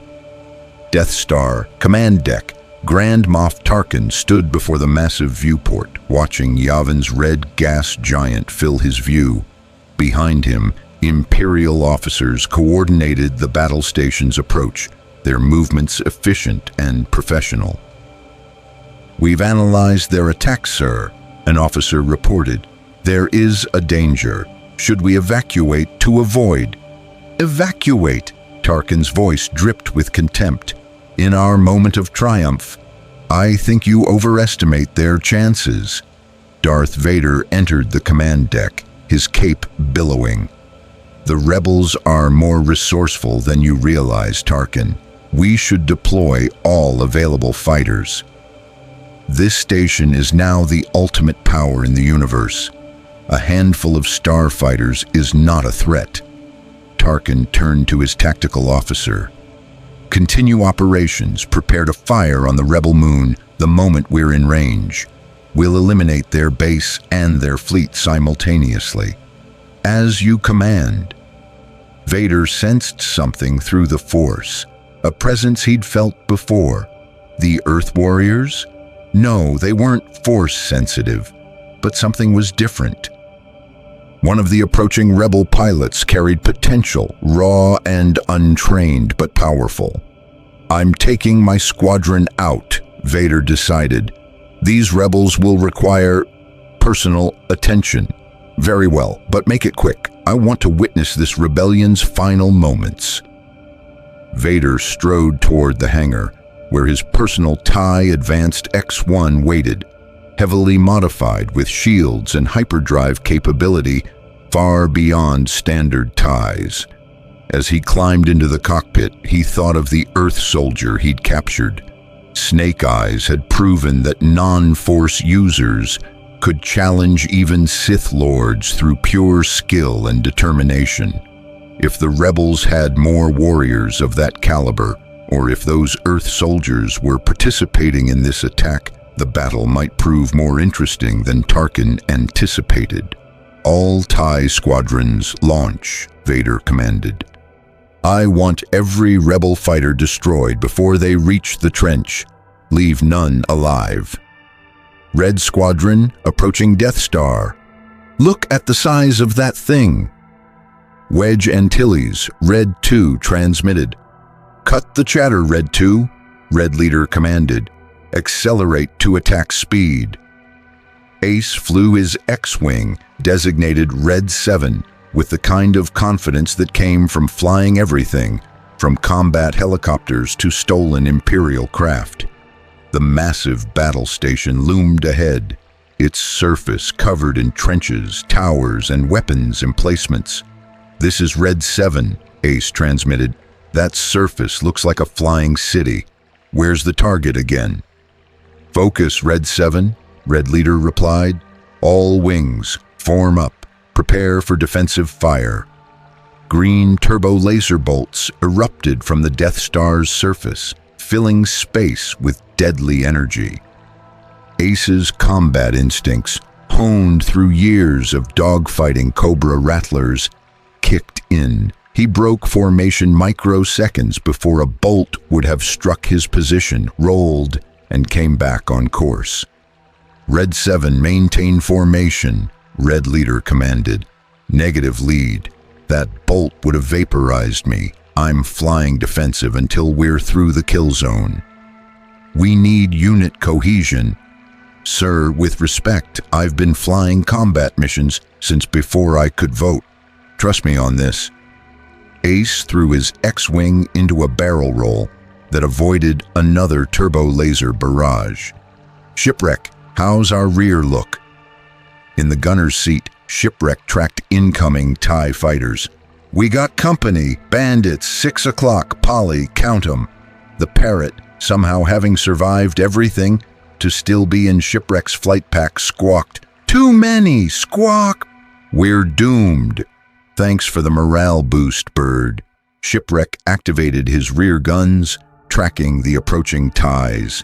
"Red 7, we got 3 bogies closing fast." "I see 'em." Ace didn't panic. Panic got you killed. He evaluated angles, calculated vectors, and made his move. Instead of evading, he throttled back, letting the TIEs overshoot. "Shipwreck, nail 'em as they pass." "With pleasure." The rear guns blazed and 2 TIE fighters exploded. The third tried to break off, but Ace was already turning inside its flight path. His forward guns finished it. "Scratch 3 bogies," Ace reported. "Red Squadron TIEs are coming in at multiple vectors. They're trying to overwhelm us with numbers. Recommend we use Earth combat spread. Pairs supporting pairs instead of tight formation." "Negative, Red 7. We maintain standard." An explosion cut off Red Leader's transmission. His X-Wing disintegrated under concentrated TIE fire. "Red Leader is down," someone shouted. "This is Red 2, Wedge. I'm taking command." Wedge's voice was steady despite the chaos. "Red Squadron, break by pairs, engage defensively." "Now you're talking." Ace banked hard, his wingman, Red 3, following. They engaged a quartet of TIE fighters, using tactics that the Imperials had never encountered. Aggressive defensive flying, where every evasive maneuver doubled as an attack setup. 2 more TIEs exploded.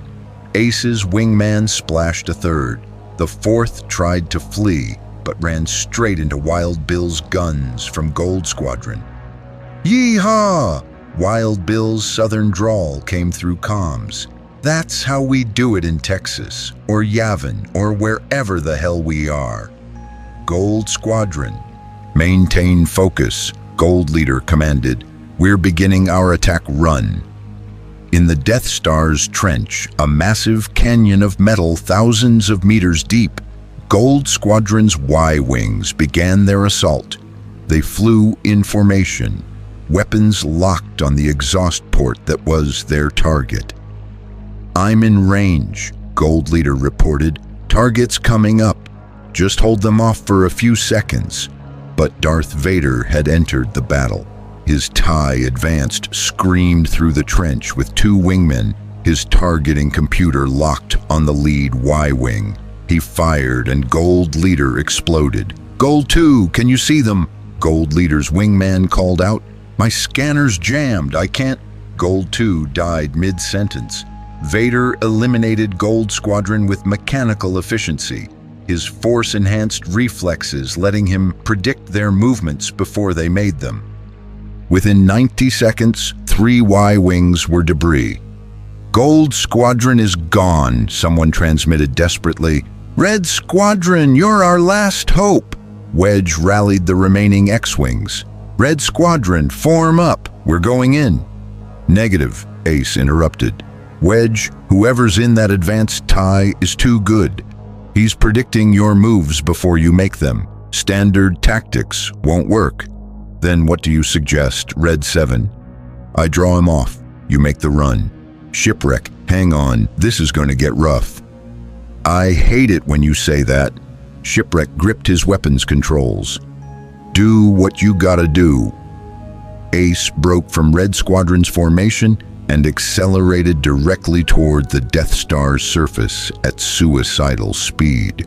He skimmed trenches at altitudes that made his proximity alarm scream, using the terrain to break targeting locks. Vader noticed immediately. This pilot flew differently, not with force-enhanced intuition, but with trained instinct and fearless aggression. "Interesting. I will handle this one," Vader told his wingmen. "Continue engaging the other rebels." He broke pursuit of Red Squadron and chased Ace through the Death Star's surface trenches. It became a high-speed game of chicken, both pilots refusing to slow down, each using the terrain differently. Ace flew like he was barnstorming through canyons back on Earth. Pure stick-and-rudder skill translated to spacecraft controls. Vader flew with force precognition, anticipating obstacles before they appeared. They were evenly matched, which terrified Shipwreck. "Ace, this guy's still on us." "He's not shaking." "Then we don't shake him, we use him." Ace pulled a maneuver he'd invented while dogfighting Cobra Rattlers. He flew straight at a massive tower structure, waited until the last possible microsecond, then pulled straight up while simultaneously cutting engines. Vader anticipated the up vector and followed, straight into the tower that Ace's dead stick drift had carried him safely past. The tower exploded. Vader's shields held, but the blast disrupted his targeting. By the time he recovered, Ace had restarted engines and was gone.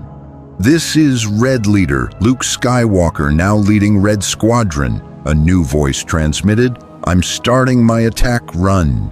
Vader abandoned pursuit of the skilled but annoying pilot and locked onto the new target. This one radiated force potential, raw, untrained, but powerful. The one he'd sensed earlier.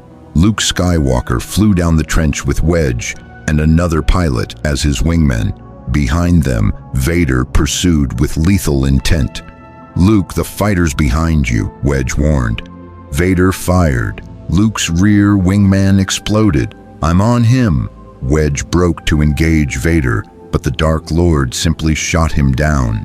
Wedge's damaged X-Wing spiraled away, alive but out of the fight. Luke was alone in the trench, Vader on his tail, the exhaust port approaching rapidly. "Use the Force, Luke," a voice whispered. Obi-Wan Kenobi dead but somehow present. Luke switched off his targeting computer, trusting instinct over technology. He fired. The proton torpedoes streaked through the exhaust port with impossible precision. beginning the chain reaction that would destroy the Death Star. But Vader, sensing the success, fired one final shot at Luke's X-Wing, and Ace's X-Wing appeared from nowhere, absorbing the hit meant for Luke. Ace's fighter took critical damage, systems failing, but he'd saved Luke's life. "Red 7 is hit," Shipwreck transmitted. "We're losing power, engines failing. Ace, get us out of here." "Working on it." Ace fought the controls as his damaged X-Wing limped away from the Death Star.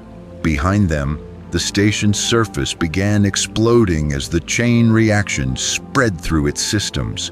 "All craft retreat," Wedge commanded. "The Death Star's going up." The rebel fleet scattered as the massive battle station detonated in a cataclysmic explosion that outshone the Yavin sun. Millions of Imperial personnel died instantly. Grand Moff Tarkin, still standing on his command deck, had just enough time to realize his fatal error before the explosion consumed him. Darth Vader's TIE Advance tumbled through space, thrown clear by the blast wave. His fighter's engines were damaged, shields failed, life support failing, but he was alive, and he was furious. The rebels had won. The Empire's ultimate weapon was destroyed, and the Earth pilot who'd interfered at the critical moment had escaped. Vader's hatred burned cold and deep as his fighter's distress beacon activated. He would survive, he would rebuild, and he would have his revenge. Rebel base, victory celebration. The hangar erupted in cheers as the surviving fighters landed. Luke Skywalker was mobbed by celebrating rebels, hailed as the hero who destroyed the Death Star. Wedge landed safely despite his damage. Gold Squadron's sole survivor taxied to a stop. And Ace's X-Wing made emergency landing with one engine, no shields, and systems held together by willpower and Wild Bill's emergency repairs during the flight back. "That's what I call flying." Shipwreck stumbled out of the gunner seat, kissing the hangar floor. "We're alive! Polly, we're alive!" "Miracle! Squawk! Miracle!" the parrot agreed. Duke ran to the damaged fighter, relief flooding through him. "Ace, status!" "Alive, sir. Banged up, but alive." Ace climbed down, wincing from bruised ribs. "Did we get it?" "You got it. Death Star's gone. The Empire's reeling. And you saved Luke Skywalker's life in the process." "Just doing my job, sir. Real American heroes don't let anybody die if they can help it." "Damn right." Duke pulled Ace into a brief, hard hug. "Welcome back, son." Princess Leia approached with General Dodonna. "Sergeant Duke, your pilot's intervention was critical. Without him, Luke would have died and the mission would have failed. The rebellion owes you, all of you, a debt we can never fully repay." "You can start by helping us get Snake Eyes back," Duke said firmly. "The Empire's vulnerable now. Vader's missing or dead. Their command structure is chaos. This is our window." "Vader survived," Leia said quietly. "We detected his TIE Advanced distress beacon before it was recovered by an Imperial Star Destroyer. He's wounded, but alive." Duke's jaw tightened. "Then we move fast before he recovers. Princess, you promised to help extract our teammate. It's time to make good on that promise." "And we will," Leia assured him. "But Duke, Snake Eyes is on Coruscant now, in the Imperial Palace's detention center. That's the most heavily fortified location in the galaxy. A rescue mission will require planning, resources, and timing. We can't just rush in. Then we plan, we gather resources, we pick our timing." Duke's eyes were hard. "But we're going after him, with or without rebel support. Understood?" Leia met his gaze for a long moment, then nodded. "Understood. You've earned that much. We'll help however we can." That's all I'm asking. As the victory celebration continued around them, rebels cheering, Luke receiving a medal from Leia, pilots toasting their fallen comrades, the G.I. Joe team gathered in a quiet corner of the hangar. "We did it," Roadblock said quietly. "Helped destroy the Death Star, saved the rebellion, made a real difference." "But Snake Eyes is still captured," Scarlet added. "Still imprisoned on the other side of the galaxy in the Empire's most secure facility." "Then we break him out," Duke said simply. "We've done impossible missions before. This is just another one. We plan, we train, we execute, and we bring our brother home." "How?" Gung Ho asked. "Coruscant's the Imperial capital, millions of stormtroopers, Vader's home base. It's suicide." "Only if we fight conventionally," Duke replied. "But we're not conventional soldiers. We're G.I. Joe. We're the guys who infiltrated Cobra Island with 12 people, who destroyed the Terrordrome with stolen bombers, who held off Darth Vader on Yavin. We do impossible things. That's our specialty." "Yo, Joe," came the quiet responses. "We've proven ourselves to the rebellion," Duke continued. "They trust us now.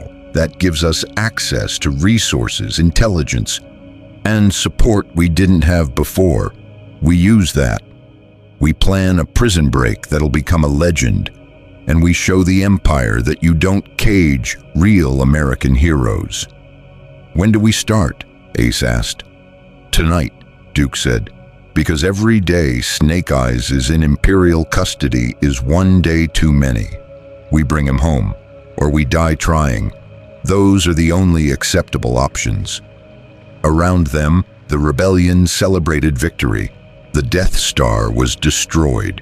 The Empire was reeling. Hope was alive in the galaxy again. But for G.I. Joe, the war wasn't over. It was just beginning. And somewhere in the Imperial Palace on Coruscant, Snake Eyes sat alone in his cell, calculating escape vectors and waiting for the moment when his skills would exceed his captor's vigilance. Because rescue or escape, either way, he was going home. That was a promise. Imperial Palace, Coruscant, maximum security detention level. Snake Eyes had been counting every guard rotation, every meal delivery, every system check. 73 days in captivity, 73 days of interrogations, medical examinations, and Vader's increasingly frustrated attempts to break his will. They'd tried everything: psychological manipulation, neural probes, even chemical interrogation. Nothing worked.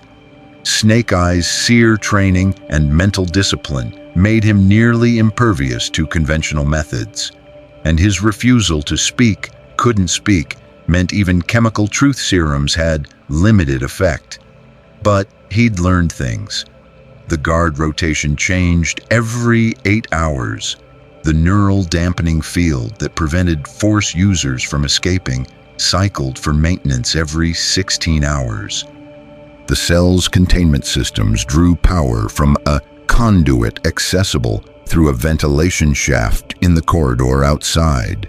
And most importantly, the detention center's security was designed to keep Force-sensitive prisoners contained, not highly trained Special Forces operatives. It was almost insulting how exploitable their weaknesses were. Snake Eyes had been planning his escape since day one, but he'd waited for patterns to emerge, for guards to become complacent, for the perfect moment. That moment was tonight.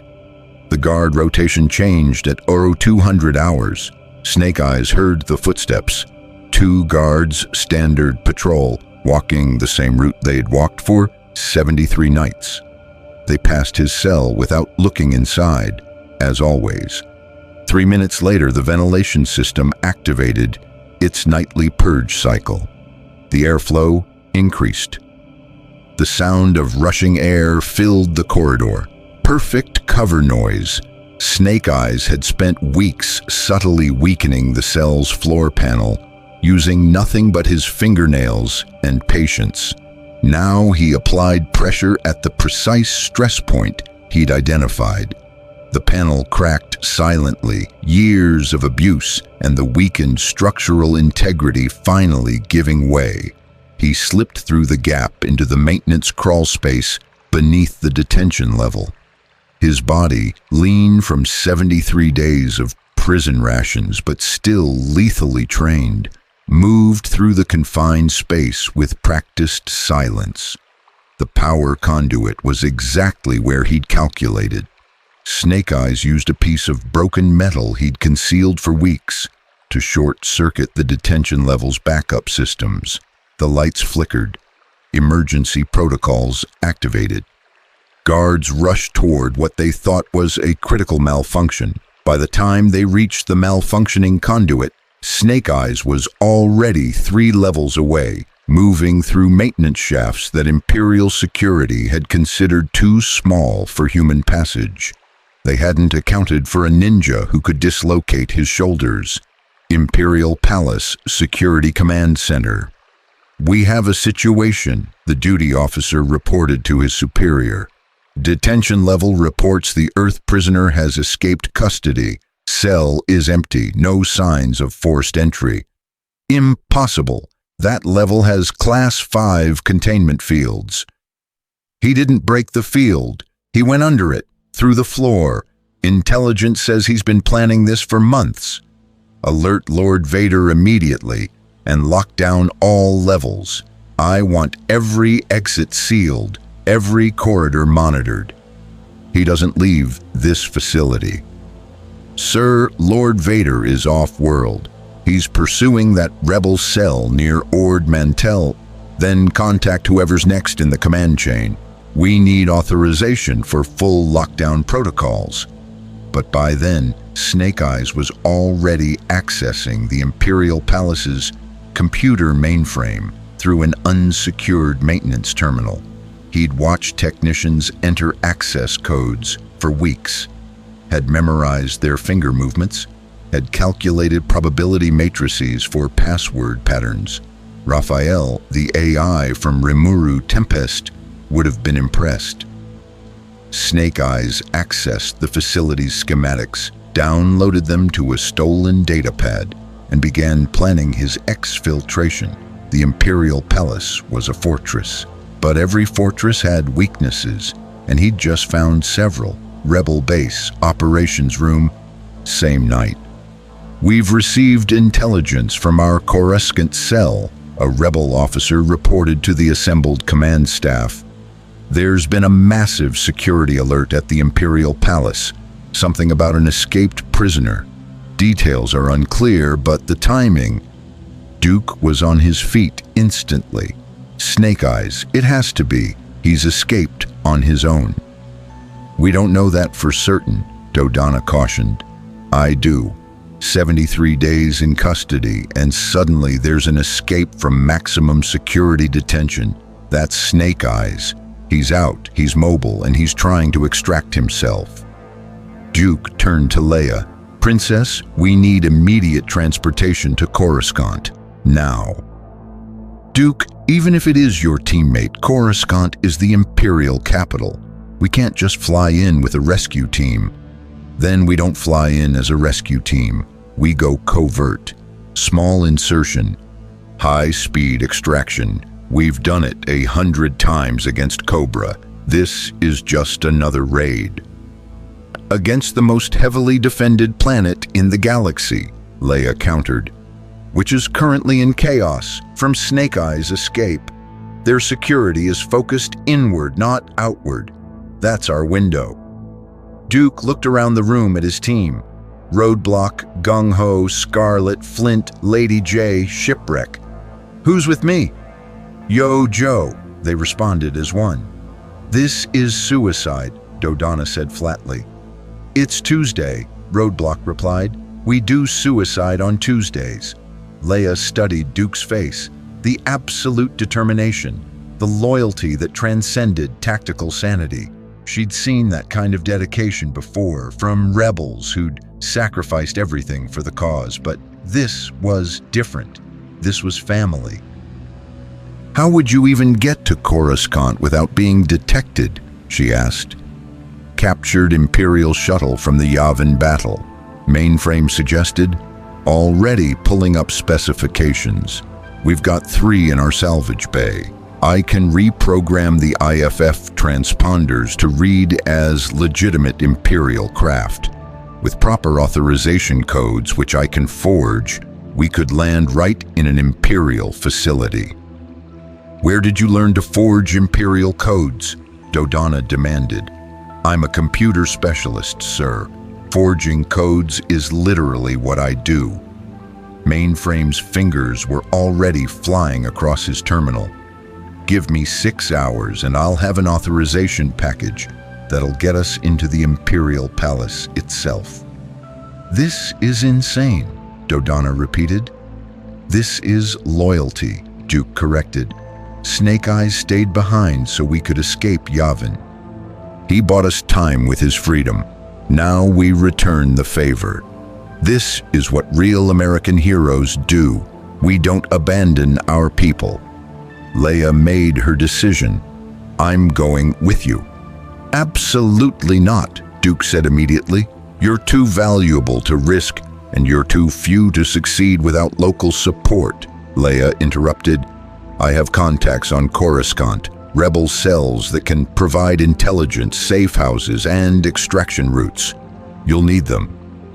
"The princess has a point," Scarlet admitted. "We're going in blind otherwise." Duke wanted to argue, but tactical reality was clear. "Fine, but you stay on the ship. You coordinate. You don't engage. Clear?" "We'll see," Leia replied, which wasn't agreement, but was the best Duke would get. "Then we're doing this." Duke turned to Dodonna.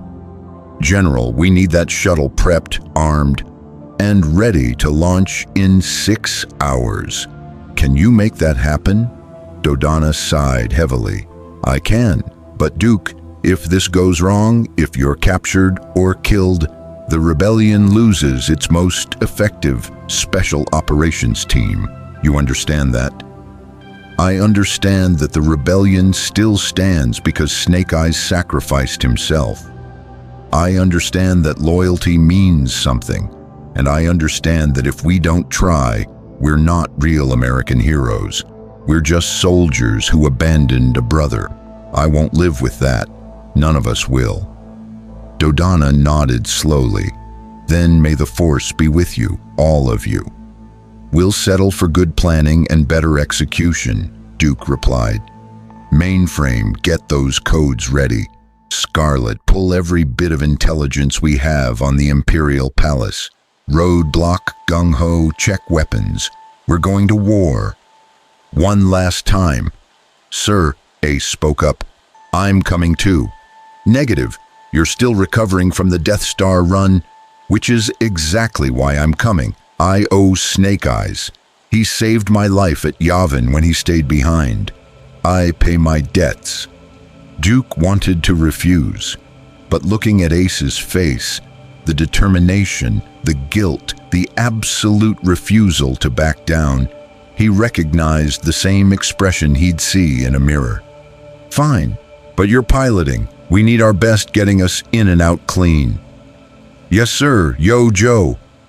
The G.I. Joe team scattered to their preparations, moving with the practiced efficiency of soldiers who'd run impossible missions before. This was what they did. This was who they were. Real American heroes saving one of their own. No matter the cost. Imperial Palace, lower levels. 2 hours later, Snake Eyes had made it to the palace's undercity access tunnels, maintenance passages that ran beneath the entire facility.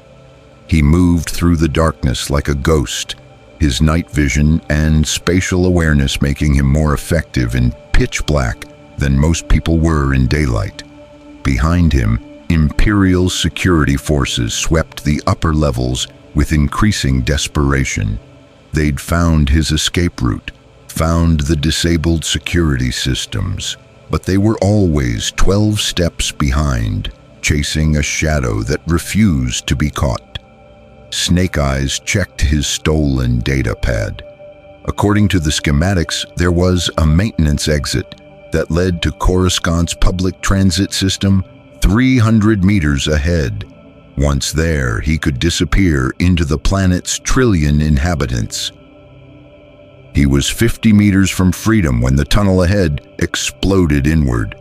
Darth Vader stood in the breach, his lightsaber ignited, his respirator hissing with barely controlled rage. "Did you think I wouldn't anticipate this?" Vader's voice echoed through the tunnel. "I know you, warrior. I've studied your patterns, your techniques, your methods. You're predictable once I know how you think." Snake Eyes drew his improvised weapons, a piece of pipe, a shard of metal, a maintenance tool. Not much, but enough. "I respect your loyalty," Vader continued, advancing slowly. "Your teammates are coming for you. Even now, a rebel shuttle approaches Coruscant with forged authorization codes. They think they can rescue you. How noble, how foolish." Snake Eyes' stance shifted. "Ready. I've deployed forces to intercept them. When they land, they'll walk into a trap.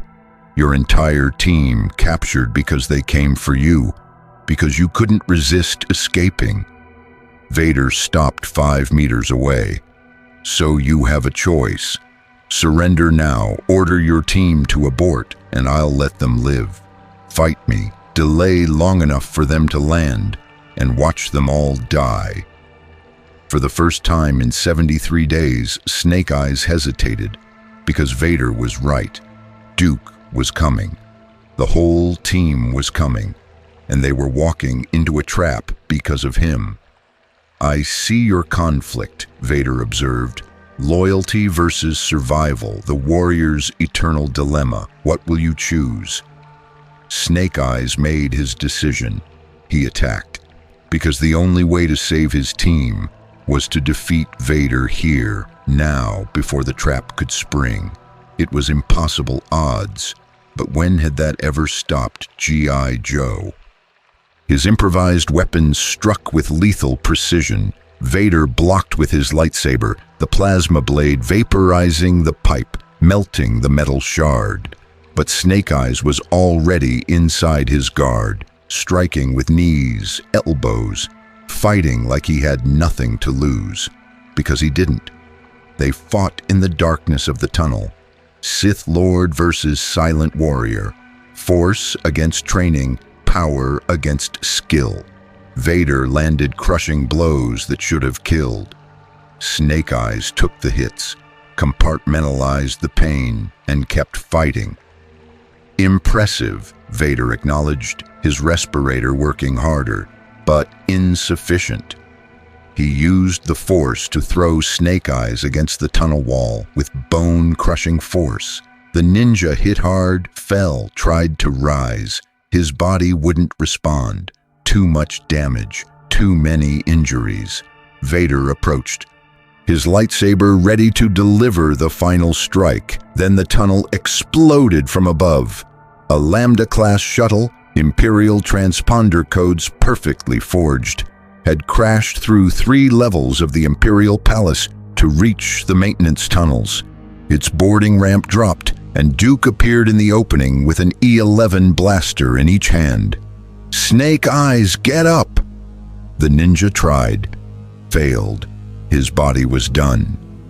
Roadblock appeared behind Duke, his massive form carrying a salvaged E-Web heavy blaster. "Lord Vader, say hello to my not-so-little friend." The heavy weapon roared, filling the tunnel with sustained blaster fire that forced even Vader to raise a force shield.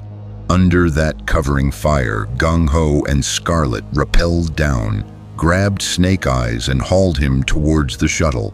"Go, go, go!" Duke commanded, providing suppressing fire.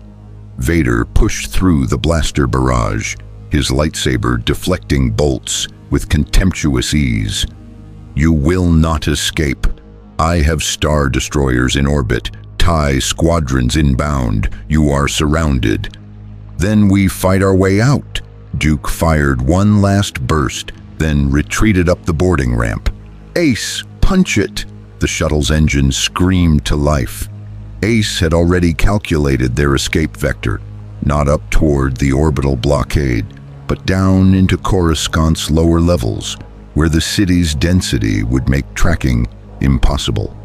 They dove into the urban canyons, TIE fighters pursuing, blaster fire lighting up the night. Ace flew like a man possessed, weaving between buildings, through traffic lanes, under bridges. "How do we get past the orbital blockade?" Leia demanded from the co-pilot seat. "We don't." Ace banked hard, avoiding a TIE fighter's guns by centimeters. "We found another way out, through the planet's derelict sector. There's an old hyperspace beacon station that's been abandoned for decades. Mainframe hacked its systems. We use it to mask our jump signature." "That's insane!" "You're catching on." In the shuttle's cargo bay, Doc worked frantically on Snake Eyes' injuries. Broken ribs, fractured arm, internal bleeding, burns from the energy cuffs they'd kept him in. But the ninja was alive, and his eyes behind his mask showed fierce determination. Duke knelt beside his teammate. "We got you, brother. We got you." Snake Eyes' hand moved weakly, signing in the military hand signals they'd all learned to communicate with him. "Thank you." "Don't thank us yet," Duke replied. "We still have to escape the Imperial capital, fight past a Star Destroyer blockade, and jump to hyperspace without getting vaporized. Just another Tuesday for G.I. Joe." Snake Eyes' shoulders moved slightly. He was laughing, or as close as he got to it. The shuttle screamed through Coruscant's atmosphere, pursued by dozens of TIE fighters. Ace pushed the engines beyond safety limits, his piloting skills the only thing keeping them alive. "Approaching hyperspace beacon," Mainframe reported. "Activating now." The ancient station powered up, its long dormant systems flickering to life. It broadcast a false hyperspace signature that made imperial sensors read dozens of ships, jumping simultaneously from multiple locations. "Jump on my mark!" Ace shouted. 3, 2, 1, mark! The shuttle leaped to hyperspace. Behind them, the TIE fighters scattered, unable to determine which jump vector to pursue. The Star Destroyers in orbit locked weapons on empty space. They'd done it. Against impossible odds, outnumbered and outgunned, they'd rescued Snake Eyes from the heart of the Empire. In the cargo bay, the team erupted in celebration. Roadblock whooped, Gung-Ho pumped his fist. Scarlet allowed herself a rare smile, and Duke just sat next to Snake Eyes, relief flooding through him. "Welcome back," he said simply. Snake Eyes gave a single nod. Then his hand moved in another sign. "Good to be back." "Sir," Ace called from the cockpit, "we're clear. Setting course for Rebel Rendezvous. ETA 4 hours." "Copy that." Duke activated the team comm. "All Joes, listen up. Today we proved something the Empire needs to learn. You don't mess with real American heroes. You don't imprison our people. And you definitely don't bet against G.I. Joe when we're coming for our own." "Yo, Joe!" The response echoed through the ship. Leia watched from the cockpit, amazed. She'd seen rebel operations, seen desperate rescues and heroic sacrifices. But this was different. This was a family that refused to leave anyone behind, no matter the cost. "Your team is remarkable," she said to Duke as he joined her.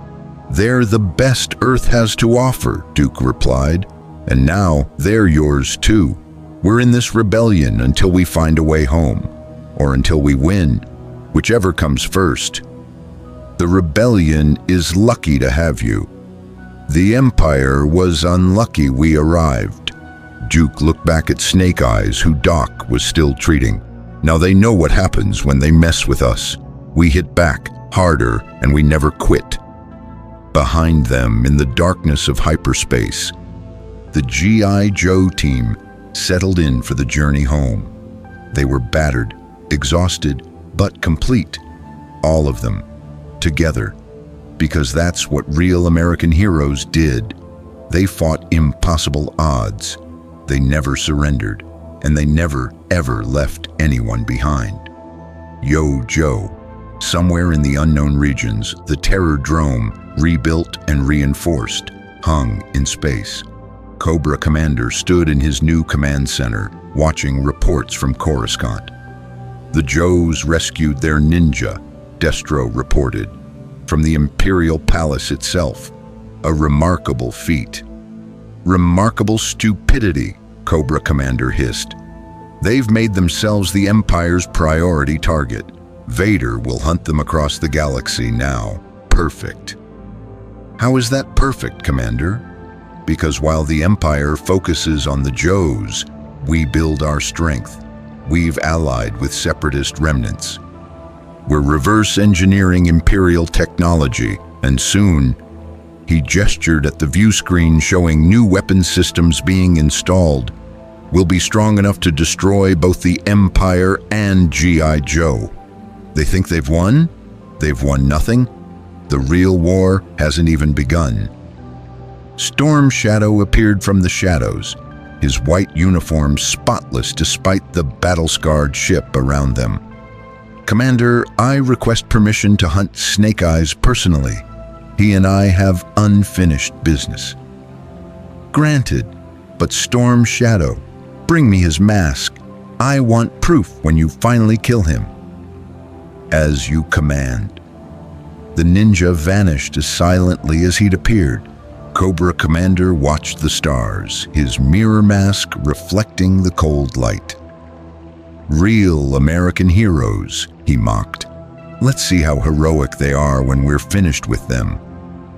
But across the galaxy, in a rebel medical bay, Snake Eyes opened his eyes. Doc had patched him up. His team surrounded his bed, and for the first time in 73 days, he felt safe. Duke placed something on the bedside table. Snake Eyes' katana, recovered from the Imperial Palace during the raid. "Welcome home, brother," Duke said. "Now rest up, because tomorrow we've got work to do. This galaxy isn't going to save itself." Snake Eyes picked up his katana, checked its balance, and gave a single sharp nod, ready for whatever came next, because G.I. Joe was here now, and the galaxy would never be the same.